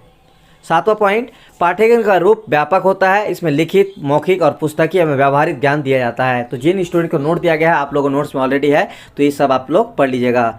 ठीक है, लास्ट पॉइंट यहाँ पे देखिए, परंतु पाठ्यचर्या में मौखिक, पुस्तकीय एवं सैद्धांतिक होता है। इसका संबंध केवल मानसिक विकास से है। इस प्रकार हम कह सकते हैं कि पाठ्यक्रम शिक्षण के विषय वस्तु का निर्धारण करता है और पाठ्यक्रम उसे देने के लिए प्रस्तुत विधि का निर्माण करता है। तो यहाँ पे टॉपिक 6 जो कि पाठ योजना का अर्थ और परिभाषा और महत्व है। तो एक क्वेश्चन आपका आता है लेसन प्लान से रिलेटेड, या तो आपको फाउंडेशन पेपर 4 में होता क्या है, इसमें एक ऐसा क्वेश्चन आ जाएगा लेसन प्लान से रिलेटेड कि आपको पाठ योजना का मीनिंग, पाठ योजना का डेफिनेशन और इसका इंपॉर्टेंस क्या है, ये आपको लिखने के लिए आ सकता है। तो आपको अगर इस तरह का सवाल आते हैं तो आपको अभी हम जो क्लास देने जा रहे हैं इसको आपको लिखना है एग्जाम में। बाकी इसी से रिलेटेड एक और अलग तरह का क्वेश्चन आ जाता है कि कोई भी एक पाठ योजना आप बनाने के लिए आपको आ सकता है। तो अगर लेसन प्लान बनाने के लिए आ सकता है तो उसका जो है आपको एक लेसन प्लान बनाना होगा। जैसे कि आप लेसन प्लान कॉलेज में जमा किए होंगे, तो उसी तरह का आपको एग्जाम में भी पूछा जाता है लेसन प्लान बनाने को लेकर। तो इस वीडियो में चलिए आपको पहले लेसन प्लान का मीनिंग क्या है, उसका डेफिनेशन और उसका इंपॉर्टेंस क्या है वो बताते हैं। तो सबसे पहले पाठ योजना का अर्थ, मीनिंग ऑफ लेसन प्लान। कक्षा में जाने से पूर्व हम अपने विषय वस्तु का एक छोटा सा स्वरूप बना लेते हैं, जिसे शिक्षक किसी निश्चित कालांश में पढ़ाता है। पाठ पढ़ाने के सामान्य और विशिष्ट उद्देश्य, पाठ्य विषय से संबंधित बालकों का पूर्व ज्ञान, विषय वस्तु, शिक्षण की विधियाँ आदि बातों का पूरा विवरण, जिन्हें शिक्षक कक्षा शिक्षण द्वारा 1 घंटे में पूरा करना होता है, पाठ योजना में रहता है। तो आप लोग समझ गए होंगे पाठ योजना क्या है, ऑलरेडी आप लोग जानते होंगे अगर आप लोगों ने लेसन प्लान बनाए हैं कि उसमें क्या क्या रहते हैं। एक निश्चित कालांश, उसमें शिक्षक का नाम, उसके अलावा आपको उसमें बालकों का पूर्व ज्ञान, विषय वस्तु, शिक्षण की विधियाँ क्या है, इसके अलावा विशिष्ट उद्देश्य, सामान्य उद्देश्य, तो ये सारी चीज़ जिसमें विवरण रहते हैं और जिसको टीचर को या तो 1 घंटा या फिर 40 मिनट या 45 मिनट या फिर 50 मिनट, इस तरह से एक निर्धारित समय रहते हैं जिसके अंतर्गत उसको कंप्लीट करना होता है क्लास। तो इसी तरह से जो स्वरूप बनाया जाता है उसी को कहते हैं लेसन प्लान या फिर पाठ योजना। इस प्रकार पाठ योजना का तात्पर्य हो गया उन सभी बातों के विस्तार पूर्वक विवरण से जिन्हें शिक्षक एक निश्चित अवधि के अंदर पूरा कर लेता है। यह अवधि भिन्न भिन्न विद्यालयों में कुछ कम अथवा कुछ अधिक हो सकती है। अब अगर क्वेश्चन पूछ लेता है पाठ योजना का मीनिंग के साथ परिभाषा, तो परिभाषा क्या लिखना है, तो यहाँ पे आप लोगों को 3 हम यहाँ पे परिभाषा दे रहे हैं, लेकिन आपको कोई 2 परिभाषा याद रखना है। पहला कि डेफिनेशन ऑफ लेसन प्लान का पहला है नेल्सन वाशिंग के अनुसार। तो जो नेल्सन वाशिंग है उन्होंने क्या कहा है पाठ योजना के बारे में, तो यहाँ देखिए कि पाठ योजना उस कथन का शीर्षक है जिसमें घंटों के समय में कक्षा क्रियाओं द्वारा प्राप्त करने वाली उपलब्धियों और विशिष्ट साधनों का उल्लेख होता है। इसके अलावा बॉसिंग के अनुसार क्या कहना है, पाठ योजना से अभिप्राय उपलब्धियों की प्राप्ति के लिए उन विशिष्ट साधनों का वर्णन है जिनके द्वारा वह उपलब्धियों एक निश्चित समय में की गई क्रियाओं के परिणाम स्वरूप प्राप्त की जाती है। वीनिंग तथा वेनिंग के अनुसार दैनिक पाठ योजना के निर्माण में उद्देश्यों को परिभाषित करना, पाठ्य वस्तु का चयन करना, क्रमबद्ध करना तथा प्रस्तुतिकरण की विधियों का निर्माण करना प्रमुख है। तो इस तरह से आपको कोई भी 3 डेफिनेशन में से कोई 2 कम से कम या तो एक डेफिनेशन आपको याद रखना है और उसको लिखना है। अब एक क्वेश्चन और आ जाता है एग्जाम में कभी कभी देखने को मिलता है कि पाठ योजना का महत्व क्या है, इसकी आवश्यकता क्यों है, ऐसा क्यों है कि पाठ योजना जरूरी है, तो लेसन प्लान रिक्वायरमेंट क्यों जरूरी है। चलिए इसके बारे में आप लोगों को दिखाते हैं और आप लोगों को क्लास देते हैं। तो शिक्षक के लिए पाठ्य योजना निर्माण उतना ही आवश्यक है जितना एक अभियंता यानी इंजीनियर को भवन निर्माण के लिए मानचित्र या ब्लूप्रिंट का होना आवश्यक है। यानी जिस तरह से एक इंजीनियर को, एक अभियंता को कोई भी बिल्डिंग निर्माण के लिए मानचित्र या फिर ब्लूप्रिंट तैयार करना होता है, ठीक उसी तरह से पाठ्य योजना का निर्माण करना भी शिक्षक के लिए उतना ही आवश्यक है। कक्षा में सफल एवं प्रभावी शिक्षण हेतु पाठ्य योजना अत्यंत आवश्यक है। तो एक एक करके पॉइंट बाय पॉइंट आप लोगों को नोट कर लेना है कॉपी में, और इसी को आपको याद रखना है जो पॉइंट यहाँ पे आपको दिखाने जा रहा है और आपको बताने जा रहा है, और इसी को आपको एग्जाम में लिखना है। तो पॉइंट नंबर 1, पाठ्य योजना में विशिष्ट जो उद्देश्य है, लेखन कक्षा शिक्षण को दिशा प्रदान करते हैं। यह कक्षा नियंत्रण तथा प्रेरणा में व्यक्तिगत विभिन्नता के आधार पर शिक्षण प्रक्रिया के नियोजन में सहायता प्रदान करती है। इससे बालकों को पूरा ज्ञान होता है जिस पर आगामी शिक्षण आधारित होते हैं, जिससे छात्र नवीन ज्ञान का निर्माण करते हैं, क्योंकि इसमें ऑलरेडी उन सभी टॉपिक, उन सभी चीज़ों को शामिल की जाती है जो शिक्षक के द्वारा पढ़ाई जाती है। ठीक है, तो इस तरह से बालकों को पूरा ज्ञान मिलता है। किसी पाठ्य वस्तु के दैनिक शिक्षा को सफलता एवं प्रभावी रूप प्रदान करने हेतु पाठ्य योजना सहायक है। इससे विषय वस्तु का आधार बालक केंद्रित तथा व्यवस्थित होता है एवं प्रभावशाली शिक्षण का संगम होता है। इसके माध्यम से शिक्षक शैक्षिक लक्ष्य तथा प्रक्रियाओं का नियमन संपूर्ण लक्ष्यों तथा क्रियाओं के रूप में तैयार करता है। पॉइंट नंबर 7, चिंतन में क्रमबद्धता एवं विकास के लिए यह आवश्यक है। पॉइंट नंबर 8, यह अध्यापक के लिए पथ प्रदर्शक एवं मित्र का कार्य करती है। पाठ्य योजना शिक्षक को आवश्यकता अनुसार समय विभाजन और प्रयोग के लिए अवसर देती है। पाठ्य योजना के माध्यम से शिक्षा में शिक्षण की क्रियाओं तथा सहायक सामग्री की पूर्ण जानकारी हो जाती है। तो ये 8 इंपॉर्टेंट्स है, आपको याद रखना है। अब अगर क्वेश्चन एक और पूछ सकता है कि पाठ्य योजना के उद्देश्य क्या है, तो पाठ्य योजना क्यों, किस लिए बनाई जाती है, ये आपको याद रखना है क्या क्या। तो चलिए पॉइंट आपको बताते हैं, पॉइंट को आप नोट कीजिए और इसको याद रखिएगा, और एग्जाम में आपको इसको लिखना है। इसके लिए आपको करना क्या है, अभी आप इसको प्रैक्टिस कीजिए अपनी कॉपी में, पॉइंट को पहले लिखिए, उसको पढ़िए, फिर उसको दोबारा से बिना देखकर उसको लिखने का प्रैक्टिस कीजिएगा, तो आपको ये जो है याद रह जाएगा। तो पाठ्य योजना के उद्देश्य निम्न प्रकार से है। इसका क्या क्या उद्देश्य है। पॉइंट नंबर 1, कक्षा में शिक्षण की क्रियाओं तथा सहायक सामग्री की पूर्ण जानकारी कराना, निर्धारित पाठ्य वस्तु के सभी तत्वों का विवेचन करना, क्योंकि ऑलरेडी इसमें सभी चीज टॉपिक रहता है, जो जिस टॉपिक पर पढ़ाई जाती है उससे रिलेटेड सब कुछ रहता है, इसीलिए निर्धारित पाठ्य वस्तु के सभी तत्वों का विवेचन करना। प्रस्तुतिकरण के क्रम तथा पाठ्य वस्तु के रूप में निश्चितता की जानकारी कराना, कक्षा शिक्षण की समय शिक्षक के विस्मृति की संभावना कम होना, शिक्षण अधिगम, सहायक सामग्री के प्रयोग के स्थल, शिक्षण विधि तथा प्रविधियों का निर्धारण करना। उसके बाद अब एक क्वेश्चन कि पाठ्य योजना की रूपरेखा। तो आप सभी जानते हैं कि पाठ्य योजना में क्या क्या होते हैं, ऑलरेडी आपको इसका फॉर्मेट मिलेगा, आप लोग व्हाट्सएप पर मैसेज कर दीजिएगा, तो आपको ये एग्जाम के जैसे आप लोगों का रूटीन आ जाएगा, एग्जाम रूटीन, उसके 1-2 दिन बाद ही आप लोगों को लेसन प्लान का फॉर्मेट दी जाती है, और साथ ही आप लोगों को तैयारी भी कराया जाता है। तो लेसन प्लान निर्माण हेतु शिक्षक के समक्ष कुछ निश्चित लक्ष्य रहता है, और इसी आधार पर शिक्षक किसी कक्षा में पाठों को प्रस्तुत कर सकता है। तो देखिए इस तरह से क्या क्या रहता है लेसन प्लान में, उसको आपको जो है रूपरेखा जो है, यानी जो लेसन प्लान बनाई जाती है, स्ट्रक्चर जो है वो क्या क्या रहता है। सबसे पहले आपको सामान्य सूचना होगा। सामान्य सूचना में क्या क्या होगा, इसमें पढ़ाए जाने वाले पाठ का शीर्षक, कक्षा, कालांश, समय, अवधि, विषय, प्रकरण, दिनांक आदि को शामिल किया जाना चाहिए। जिस विद्यालय में शिक्षण किया जाना है उसका नाम भी अवश्य लिखना चाहिए, ये आपका सामान्य सूचना में रहती है। उसके बाद सामान्य उद्देश्य में क्या लिखना होता है, इसमें होता है लेखन प्रथम बिंदु के आधार पर सामान्य उद्देश्य को निर्धारित किया जाता है। भाषा, रसायन विज्ञान, गणित, हिंदी, सामाजिक अध्ययन आदि विषयों के सामान्य उद्देश्य भिन्न भिन्न होते हैं। उसके बाद विशिष्ट उद्देश्य भी लिखना होता है किसी भी पाठ को, विशेष को लेकर। तो पाठ विशेष को पढ़ाने में जिस उद्देश्य की प्राप्ति होती है वह लिखना चाहिए। विशिष्ट उद्देश्य सामान्य उद्देश्यों पर आधारित होते हैं, परंतु उद्देश्य प्रकरण से संबंधित होता है। इसके अलावा सहायक सामग्री में क्या होते हैं, तो सहायक सामग्री देखिए यहाँ पे जो आप लोगों का टॉपिक है ना, जैसे सहायक सामग्री, पूर्व ज्ञान, प्रस्तावना, इन सभी टॉपिक को याद रखिएगा। बाकी चीज़ आप पढ़िए, उसको आप लोगों को पढ़ के जो है उसको आपको डील करना है, मतलब उसको डिटेल्स में लिखना है। जैसे यहाँ पे याद रखिएगा सहायक सामग्री, तो सहायक सामग्री में क्या क्या होते हैं वो आपको लिखना है एग्जाम में। तो पाठ पढ़ाने में किस प्रकार की अधिगम सामग्री की आवश्यकता पड़ती है उसका उल्लेख करना चाहिए, जैसे श्वेत वर्तिका, उसके बाद सैमपट, चार्ट, मॉडल आदि। पूर्व ज्ञान, इसमें बालक को 5 से संबंधित जो ज्ञान पहले से ही है जिसके आधार पर पाठ को प्रस्तावित करना है, पूर्व ज्ञान के आधार पर पाठ का प्रारंभ होता है। उसके बाद प्रस्तावना होती है। प्रस्तावना में क्या है कि पूर्व ज्ञान के आधार पर शिक्षक प्रश्नों या चार्ट के द्वारा पाठ को प्रस्तावित करता है।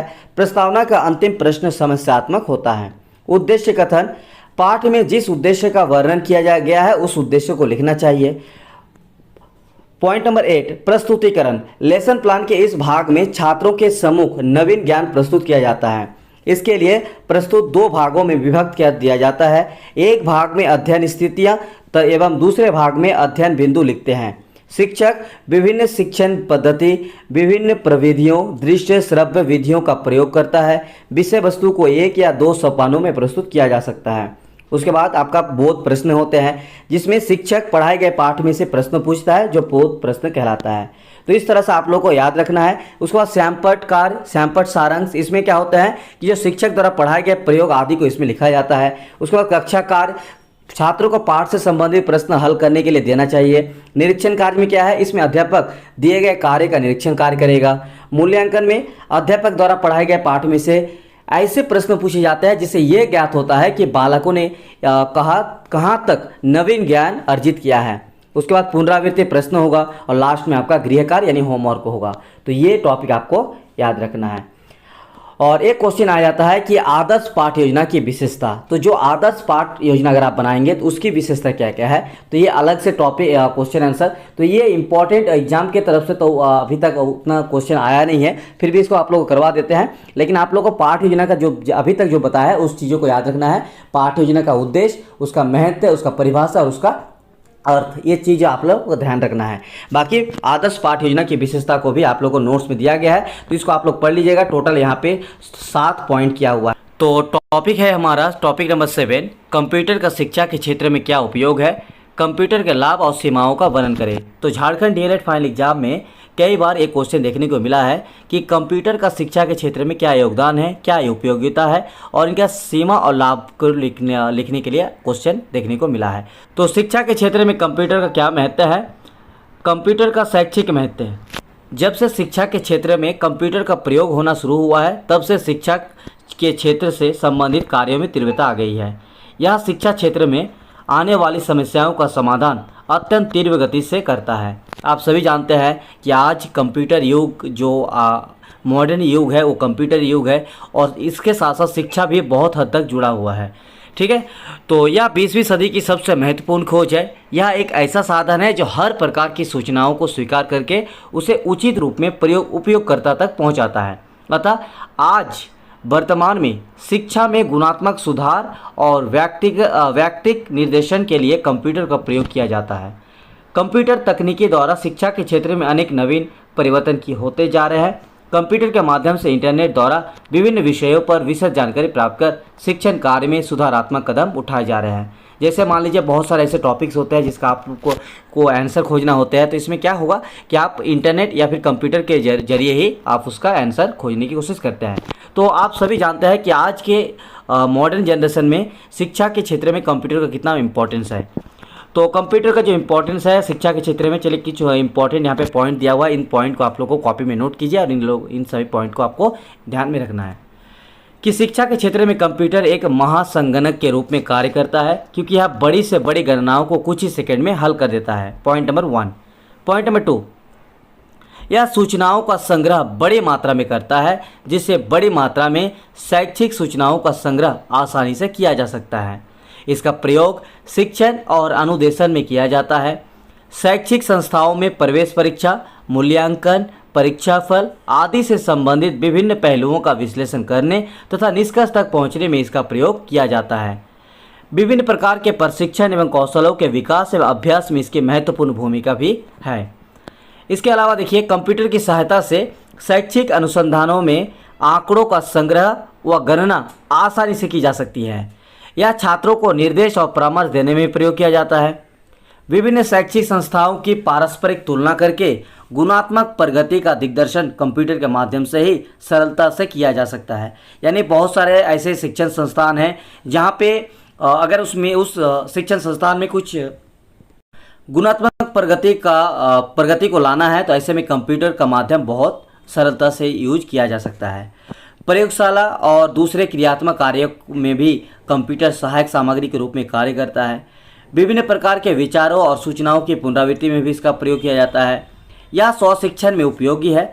शिक्षकों को उपस्थिति रजिस्टर को पूरा करना, समय सारणी का निर्माण करना तथा वेतन आदि का लेखा जोखा रखने में इसका प्रयोग किया जाता है। तो कंप्यूटर पर देश विदेश के विभिन्न पुस्तकों के संबंध में पूरी जानकारी होती है जिसका लाभ छात्र उठा सकते हैं। तो शिक्षा के क्षेत्र में ये कंप्यूटर का इम्पोर्टेंस है। आप देखिए कंप्यूटर के लाभ क्या है और इसका उपयोगिता कहाँ कहाँ होती है। तो इन जितने भी आप लोग यहाँ पे पॉइंट दिखाने जा रहे हैं, इस सब पॉइंट आपको नोट करना है, इसको ध्यान में रखना है और आपको इसी तरह से एग्जाम में आंसर को लिखना है। बाकी जिनको भी ये नोट्स चाहिए तो आपको टोटल 10 पेपर का ही नोट्स उपलब्ध कराया जाएगा। तो आप लोग व्हाट्सएप नंबर 91109115, जिन्होंने भी नोट्स नहीं लिया है, अगर आप झारखंड डीएलएड एग्जाम की बेहतरीन तैयारी करना चाहेंगे तो आप नोट्स ले सकते हैं। 9110911552 पर हमें व्हाट्सएप में मैसेज कर दीजिएगा। तो कंप्यूटर के लाभ और उपयोगिता क्या क्या है। पहला, कंप्यूटर के चित्रों में रंगों, संगीत आदि के कारण वास्तविकता का आभास होने लगता है तथा अभ्यास करने और प्रयोगशाला में क्रियाएं करने का मन करता है। यानी कंप्यूटर के जो चित्र होते हैं, जिसको रंग, संगीत, इसमें एक वास्तविकता नज़र आती है और इस तरह से वो इंटरेस्टिंग भी होती है और इसको पढ़ने में भी स्टूडेंट का मन करता है। पॉइंट नंबर 2, इसकी स्मृति क्षमता के कारण विद्यार्थियों की पिछली क्रियाओं को रिकॉर्ड किया जा सकता है जिससे अगले चरणों की योजना बनाने के लिए प्रयुक्त किया जा सकता है। यानी कंप्यूटर के माध्यम से स्टूडेंट का जो रिकॉर्डेड है वो सारा रिकॉर्ड यहाँ पे किया जा सकता है, उनकी एक्टिविटी, उनकी सारी चीज़ों को, और फिर अगले चरण की जो भी योजना बनाना होगा इसके लिए उसका प्रयोग किया जा सकता है। शिक्षक द्वारा नियंत्रण अवधि को बढ़ाया जा सकता है क्योंकि शिक्षक के नियंत्रण में अधिक सूचनाएँ होती हैं। कंप्यूटर में नवीनता के अंश के कारण सीखने वाले अभिप्रेरणा उत्पन्न होते हैं। परीक्षाओं के परिणाम तैयार करने के लिए भी कंप्यूटर की सहायता ली जाती है। कंप्यूटर का प्रयोग शोध कार्य, शैक्षिक निर्देशन तथा परामर्श आदि में किया जाता है। कंप्यूटर के रिकॉर्ड रखने की योग्यता के परिणाम स्वरूप व्यक्तिगत अनुदेशन को संभव किया जा सकता है। इसके प्रगति पर भी नज़र रखी जा सकती है। तो यह है कंप्यूटर के लाभ। अब एक क्वेश्चन आ जाता है कि कंप्यूटर की सीमाओं को लिखे, तो चलिए इसको भी आप लोग को क्लास देते हैं। तो लिमिटेशन ऑफ कंप्यूटर का क्या है। पॉइंट नंबर 1, क्या क्या सीमाएं हैं आप लोग को जानना जरूरी है। पहला है, कंप्यूटर की देखरेख भी उस स्थिति में बहुत अधिक महंगी पड़ती है जबकि कंप्यूटर का प्रयोग अत्यधिक है। यानी शिक्षा के क्षेत्र में कंप्यूटर का यूज तो आप लोग जानते हैं, बहुत इसको सरलता से यूज किया जा सकता है, इसका इंपॉर्टेंस भी बहुत है, लेकिन कंप्यूटर की देखरेख यानी कंप्यूटर का यूज करना वो बहुत महंगा भी रहता है। ठीक है, कंप्यूटर में प्रयोग के लिए उच्च स्तर की अनुदेशन आत्म सामग्री का भारी अभाव है, विशेषकर माइक्रो कंप्यूटर के लिए। कंप्यूटर की कीमतों में भारी कमी हो जाने के बावजूद कंप्यूटरीकृत अनुदेशन बहुत महंगा पड़ता है। यानी अगर कंप्यूटर का दाम अभी फ़िलहाल के मॉडर्न जनरेशन में अगर बताया जाए तो कम है, लेकिन फिर भी अगर उसका जितनी सारी मटेरियल होना चाहिए वो फिर महंगा ही पड़ता है। किसी एक कंप्यूटर के लिए तैयार सॉफ्टवेयर सामग्री का प्रयोग दूसरे अन्य कंप्यूटर में नहीं किया जा सकता है। और लास्ट पॉइंट आप लोग याद रखना है, अनुदेशनात्मक उद्देश्यों के लिए प्रयुक्त कंप्यूटर का डिजाइन और उत्पादन अन्य उद्देश्यों के लिए प्रयुक्त होने वाले कंप्यूटर के डिजाइन और उत्पादन से बहुत पीछे रह गए हैं। तो ये रहा कंप्यूटर से रिलेटेड अगर क्वेश्चन आप लोगों को एग्जाम में पूछा जाए तो आप लोग उसका लाभ और उसकी सीमाएं और कंप्यूटर का महत्व आपको लिखना है। वर्तमान तकनीकी में इंटरनेट का अर्थ, लाभ एवं विशेषताएं क्या है, इसके बारे में अगर आपको सवाल आए तो क्या आंसर लिखना है, चलिए बताते हैं। बाकी जो नोट्स परचेज किए हैं या नोट्स से पढ़ रहे हैं, आप लोग नोट्स पढ़िए, नोट्स ही आपके लिए काफ़ी है। नोट्स से बाहर आपको कोई भी क्वेश्चन शायद ही देखने को मिले, सारा नोट्स से आपको कवर हो जाएगा एग्जाम की बेहतरीन तैयारी। ठीक है, तो इंटरनेट का अर्थ, मीनिंग ऑफ इंटरनेट।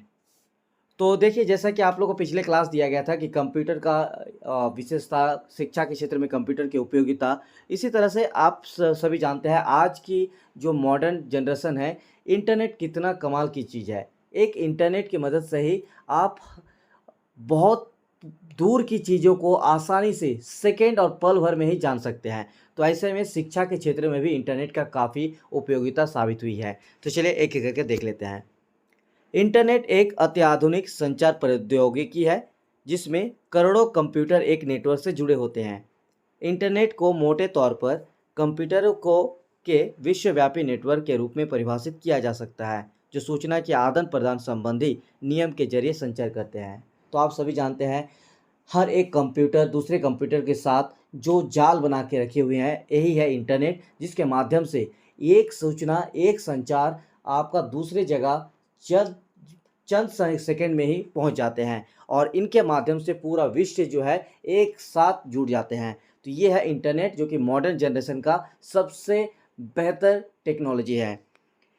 इंटरनेट कोई सॉफ्टवेयर नहीं है, ठीक है। इसी तरह का आपको आंसर लिखना है। अगर इंटरनेट की उपयोगिता के बारे में सवाल आएगा तो इस तरह से आपको इंटरनेट के बारे में कुछ पहले मीनिंग लिखना है। इसके अलावा आपको इंटरनेट से क्या लाभ है और इसके अलावा आपको इंटरनेट की विशेषता क्या है, तो अलग अलग इनको आपको ध्यान रखना है, इसको याद में रखना है और यही सब चीज़ आपको आंसर में लिखना है।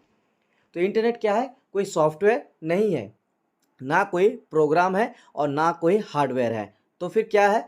वास्तव में यह तो एक ऐसा स्थान है जहां हमें अनेक प्रकार की शैक्षिक जानकारियां तथा सूचनाएं प्राप्त होती हैं। यह एक प्रकार की सूचनाओं का लिंक है जो विद्युत उपकरणों की सहायता से ज्ञात किया जा सकता है। तो क्या है? इंटरनेट ना तो सॉफ्टवेयर है, ना ही कोई प्रोग्रामर है और ना ही कोई हार्डवेयर है, बल्कि इंटरनेट क्या है? एक तरह की ऐसी प्रक्रिया है जिसके माध्यम से विभिन्न तरह की शैक्षिक जानकारी और सूचनाएं आदान प्रदान होती हैं। इंटरनेट का एक वर्ल्ड वाइड वेब यानी WWW है, जो विभिन्न संगठनों, वाणिज्यिक प्रतिष्ठानों, औद्योगिक इकाइयों, शैक्षिक प्रतिष्ठानों, आम या खास हितों से संबंध समूहों या निजी व्यक्तियों द्वारा बनाए गए हजारों सर्वर्स को आपस में जोड़ते हैं। इंटरनेट पाठ सामग्री यानी जिसको टेक्स्ट बोला जाता है या सूचना को विश्व में एक स्थान से दूसरे स्थान पर पहुंचाने का एक नया माध्यम है। इंटरनेट जितने भी संचार, जितने भी सूचनाएं हैं, जितने भी डेटा है, सबको करता क्या है? एक स्थान से दूसरे स्थान, चाहे विश्व के किसी भी कोने में है, उसको पहुंचाने का ये एक माध्यम है। यह स्वयं अंतःक्रिया नहीं करता है, लेकिन कंप्यूटर से इस पर नियंत्रण रखते हैं, जो उन्हें नेटवर्क पर सूचना भेजने और प्राप्त करने में सहायता पहुंचाता है। चलिए अब देख लेते हैं इंटरनेट से लाभ, मेरिट्स ऑफ इंटरनेट। इंटरनेट के माध्यम से विभिन्न प्रकार के दस्तावेज, वैज्ञानिक आंकड़े, रुचि सूची तथा विभिन्न प्रकार के विज्ञापन एवं संस्थानों के विषय में सूचनाएं उपलब्ध होती हैं। ये सूचनाएं विश्व के किसी भी कोने से प्राप्त की जा सकती हैं। ये सूचनाएं बड़ी सरलता से और त्वरित गति से प्राप्त हो जाती हैं। यदि घर में टेलीविज़न और निजी कंप्यूटर हो तो आधुनिक प्रौद्योगिकी की सहायता से हम भली भांति जानकारी प्राप्त कर सकते हैं। भरपूर मनोरंजन और शिक्षा भी प्राप्त कर सकते हैं। इंटरनेट पर कोई भी वार्ता कर सकते हैं। लोग इंटरनेट डाक का भी प्रयोग करते हैं। तो ये जितना भी पॉइंट है ना, आप यहाँ देख रहे हैं, ये सारा पॉइंट आपको एग्जाम में लिखना है, लेकिन इसको करना क्या है, यहाँ पे पॉइंट वाइज नहीं किया हो तो आप लोग इसको पॉइंट वाइज कर लीजिएगा, ठीक है। इस तरह से आपको आंसर लिखना है।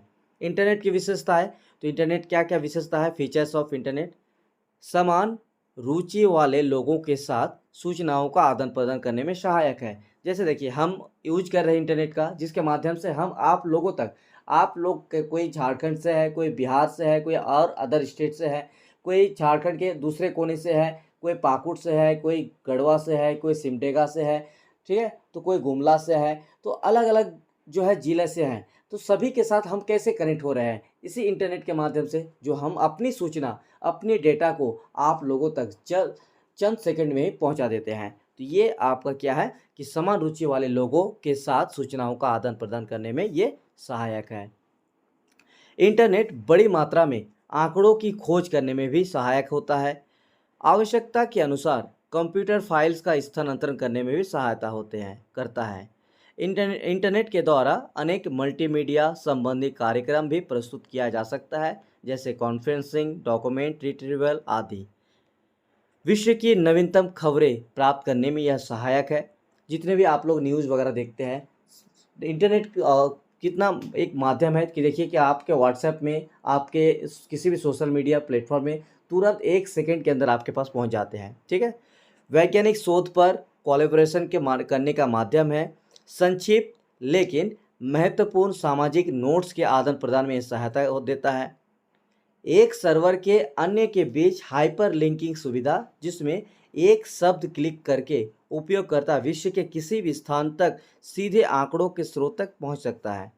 व्यापारिक समझौते करने के काम आता है। इंटरनेट में एक स्थान से अनेक स्थानों में प्रसारण संचार की अपेक्षा बिंदु से बिंदु तक संचारित होता है। अगला टॉपिक है टॉपिक नंबर 9, हर्बर्ट थ्योरी यानी हर्बर्ट स्पेंसर की पंचपदी विधि। ये क्वेश्चन आपके कल के डीएलएड फाइनल एग्जाम के लिए बहुत इंपॉर्टेंट है, फाउंडेशन पेपर 4 के लिए।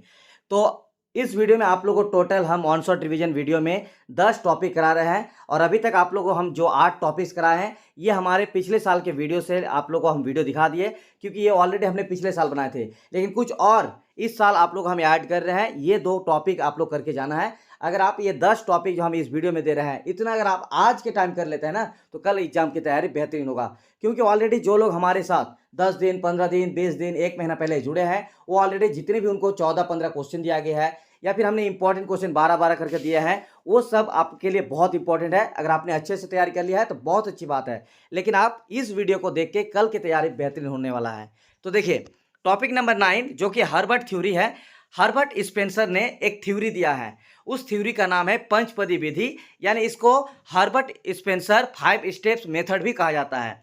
असल में क्या है, आप लोगों ने लेसन प्लान बनाए होंगे, ठीक है। तो जो लेसन प्लान का जो फॉर्मेट होते हैं जिसमें अलग अलग जो है होमवर्क करने का काम, प्रस्तावना यानी प्रेजेंटेशन का काम, वो जो अलग अलग आपको हम सिखाए भी है लेसन प्लान बनाने में, तो उसी को जो है हर्बर्ट स्पेंसर थ्योरी को कहा जाता है। यानी हर्बर्ट स्पेंसर ने वही चीज़ दिया है। चलिए इसको डिटेल्स में बता देते हैं।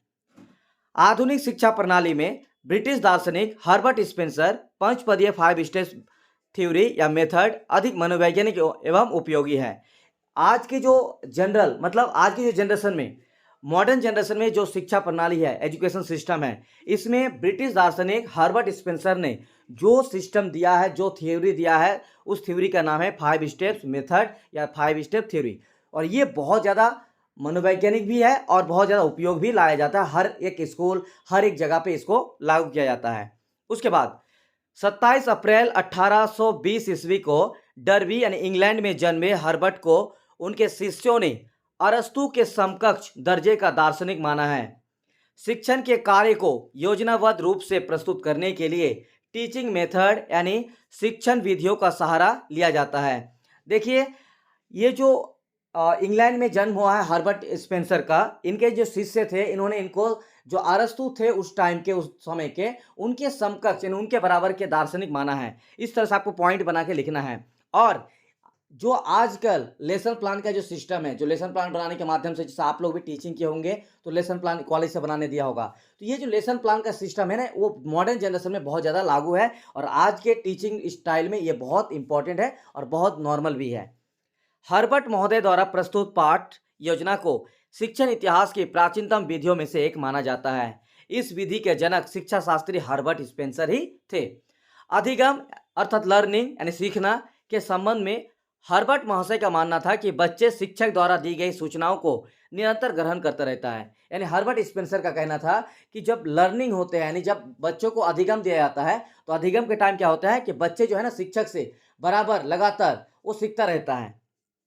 यदि उसे नवीन ज्ञान छोटे छोटे टुकड़ों में दिया जाए और नवीन ज्ञान को पूर्व ज्ञान से संबंधित कर प्रस्तुत किया जाए तो यह अधिगम में सुगमता और शीघ्र ग्रहणता को जन्म देता है। हर्बर्ट स्पेंसर का कहना था कि अगर जो शिक्षा दी जा रही है, रेगुलर बच्चे जो है लगातार सीखेंगे, अगर उसी शिक्षा को छोटे छोटे टुकड़ों में बांट के दिया जाए तो ये ज़्यादा आसान और ज़्यादा सुगम होगा, ये कहना था और बच्चे जल्दी सीखेंगे भी। ये था हर्बर्ट स्पेंसर का पंचपदी विधि के बारे में अगर आपको लिखना होगा। अब ये जो पंचपदी दिया है 5 स्टेप्स मेथड, क्या क्या है 5 स्टेप्स, तो पहला आपको याद रखना है ये 5, प्रस्तावना, प्रस्तुतिकरण, ये जो बताइए ना इसको समझना है और ये अपने भाषा में अपने शब्दों में आपको लिखना है। यहाँ पे भी आपको सेम लिखना है लेकिन याद रखना है प्रस्तुतिकरण, तुलना का सहयोग। चले पहला हर्बर्ट स्पेंसर यानी हर्बर्ट स्पेंसर ने जो 5 स्टेप्स मेथड दिया है उसका पहला सिस्टम का पहला जो पॉइंट है वो है प्रस्तावना। वर्तमान पाठ को पढ़ने के लिए छात्रों को मानसिक तैयारी करना इस चरण के अंतर्गत है।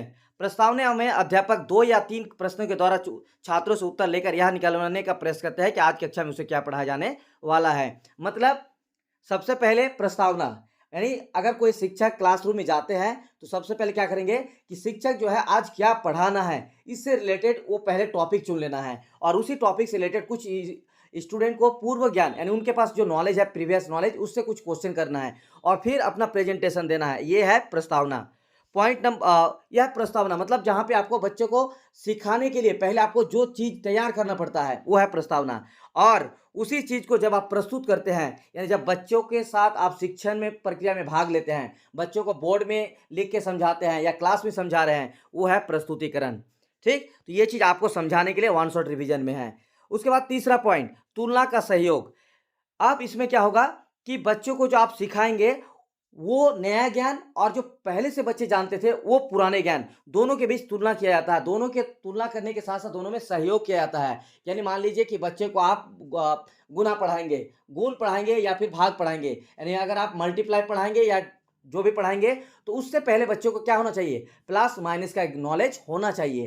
तो इस तरह से जब प्लस माइनस का नॉलेज होगा तो आप उसको मल्टीप्लाई भी सिखा सकते हैं। जब मल्टीप्लाई सीख लेगा तो प्लस माइनस और मल्टीप्लाई तीनों में क्या हो गया, सहयोग हो गया। इस तरह से आपको तुलना का सहयोग तीसरा पॉइंट दिया।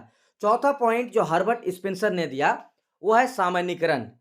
विद्यार्थी संचित ज्ञान के आधार पर सामान्य बातों को समझकर उसका सामान्यीकरण करते हैं।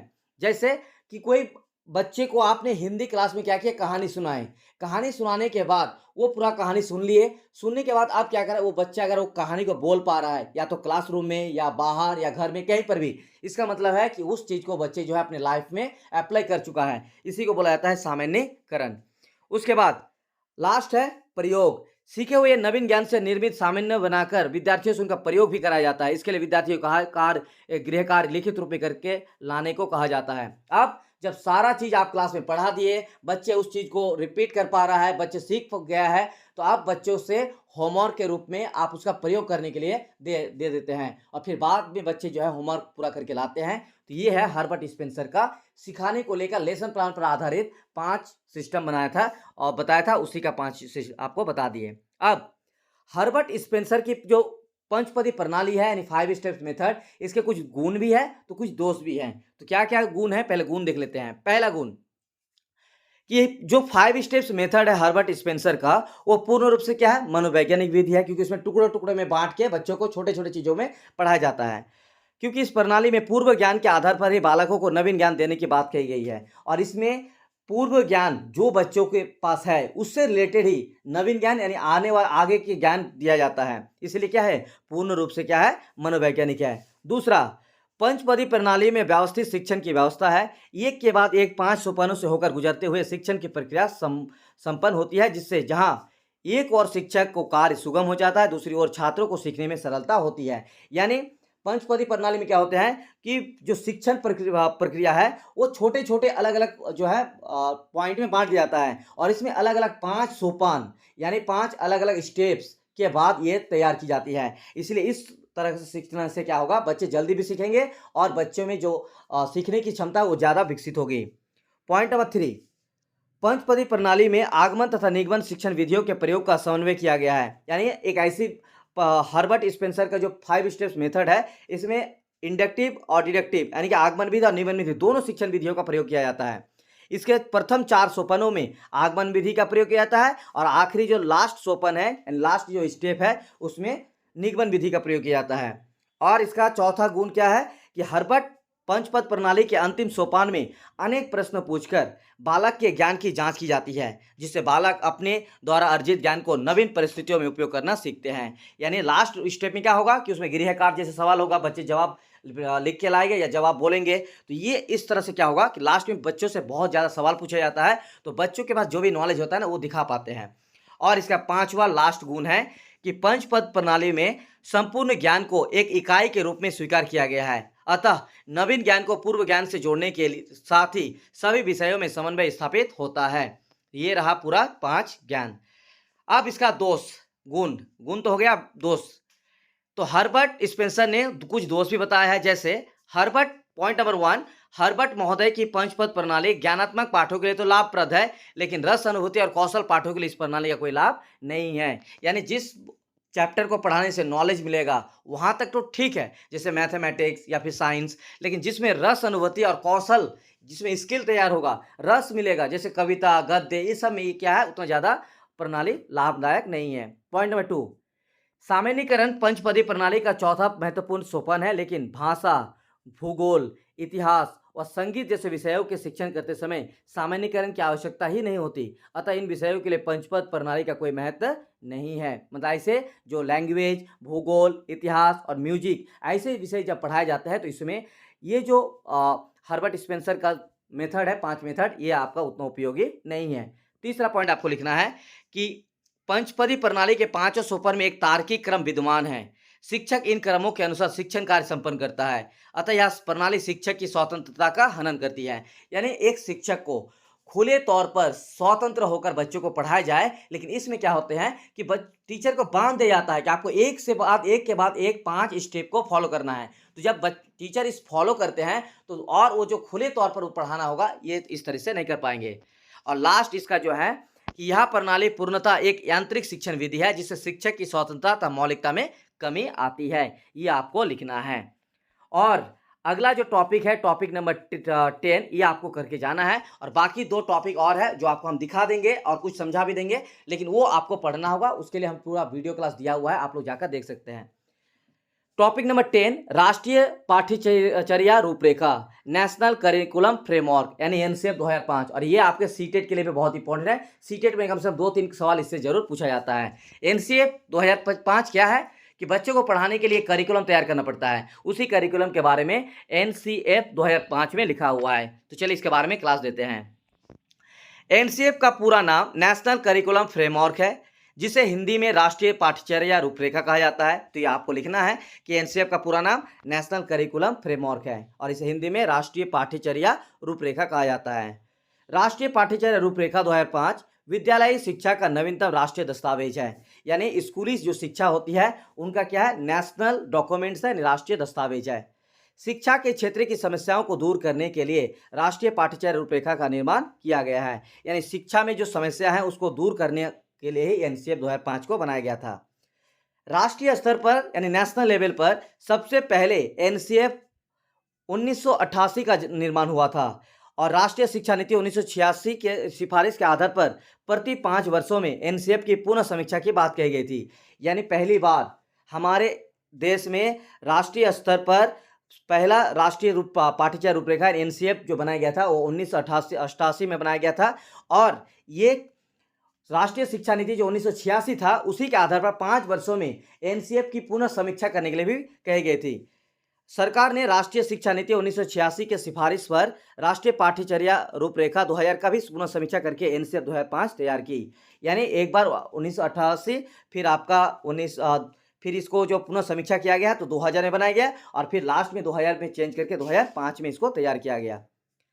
पाठ्यचर्या रूपरेखा का मतलब है कि पाठ्यक्रम की संरचना, यानी जो पाठ्यक्रम होगा, जो सिलेबस होगा, उसकी सिलेबस कैसा बनेगा, इस चीज को तय करता है कौन, पाठ्यचर्या। दोनों में अंतर है पाठ्यचर्या और पाठ्यक्रम में, क्योंकि पाठ्यचर्या क्या है, पाठ्यचर्या जो है पाठ्यचर्या के अंदर आता है पाठ्यक्रम यानी सिलेबस, और करिकुलम ऊपर यानी करिकुलम के अंदर सिलेबस है।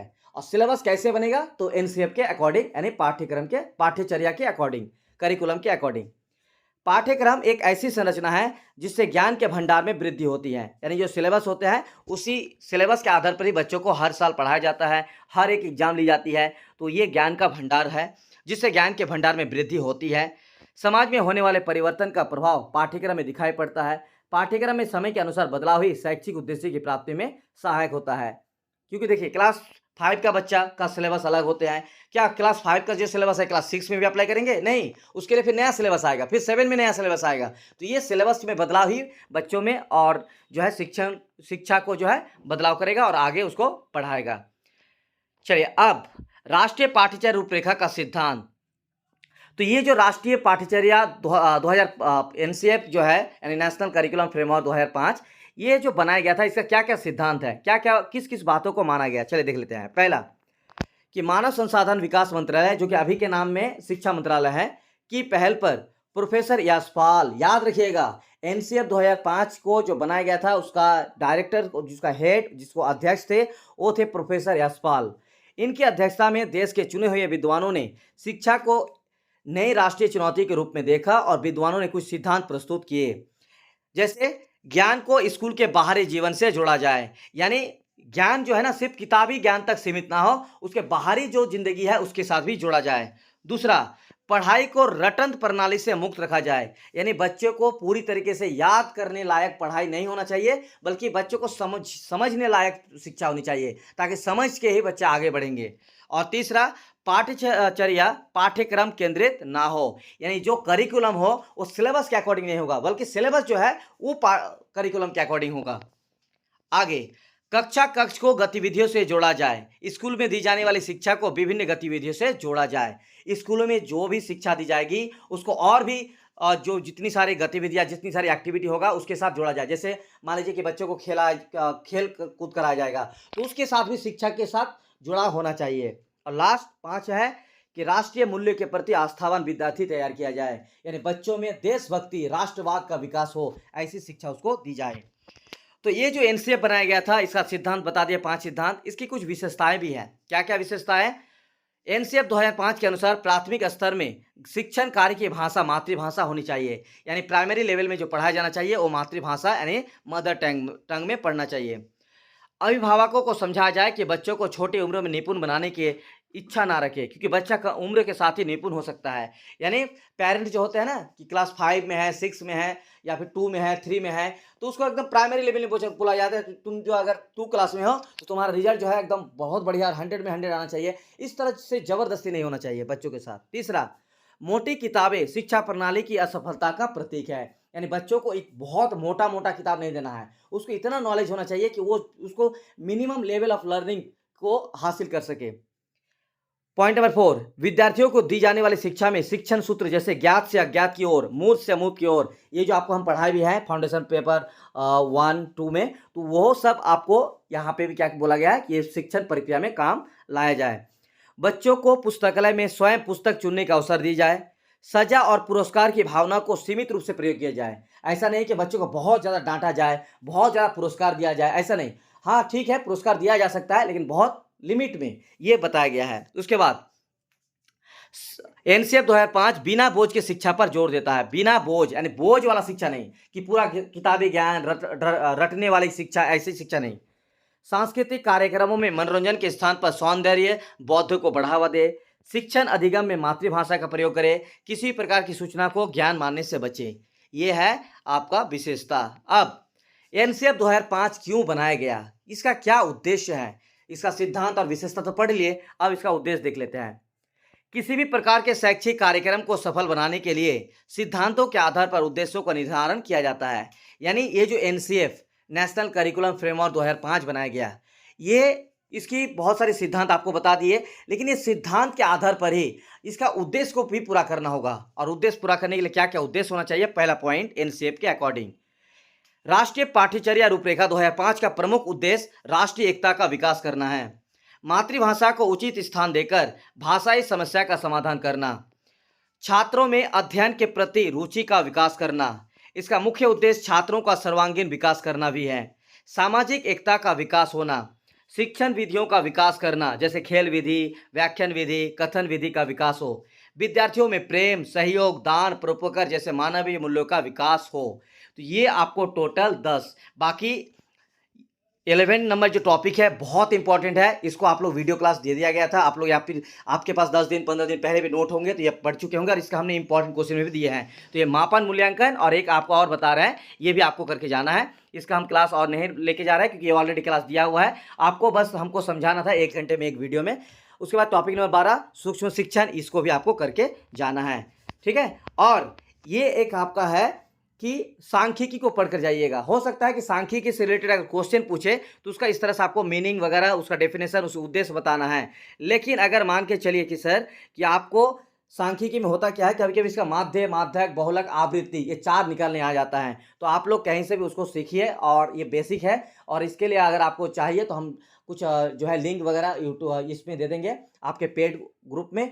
तो आप लोग कमेंट सेक्शन में लिखिएगा कि आपको माध्यम, माध्यक, बहुलक का चाहिए, तो हम लिंक उसका भेज सकते हैं। अलग अलग जो भी हमारे पास वीडियो होगा, किसी और यूट्यूब चैनल का भी बहुत सारा आपको देखने को मिल जाएगा। तो इसको आप लोग बेसिक है, क्लास 9, 10 में पढ़ा हुआ चीज़ है, ये आपको तैयारी करना होगा। तो ये रहा वन शॉट रिवीजन का इंपॉर्टेंट टॉपिक्स और क्लास। बाकी आप लोग तैयारी कीजिए, कल भी आप लोग का बेहतरीन एग्जाम होगा। All the best.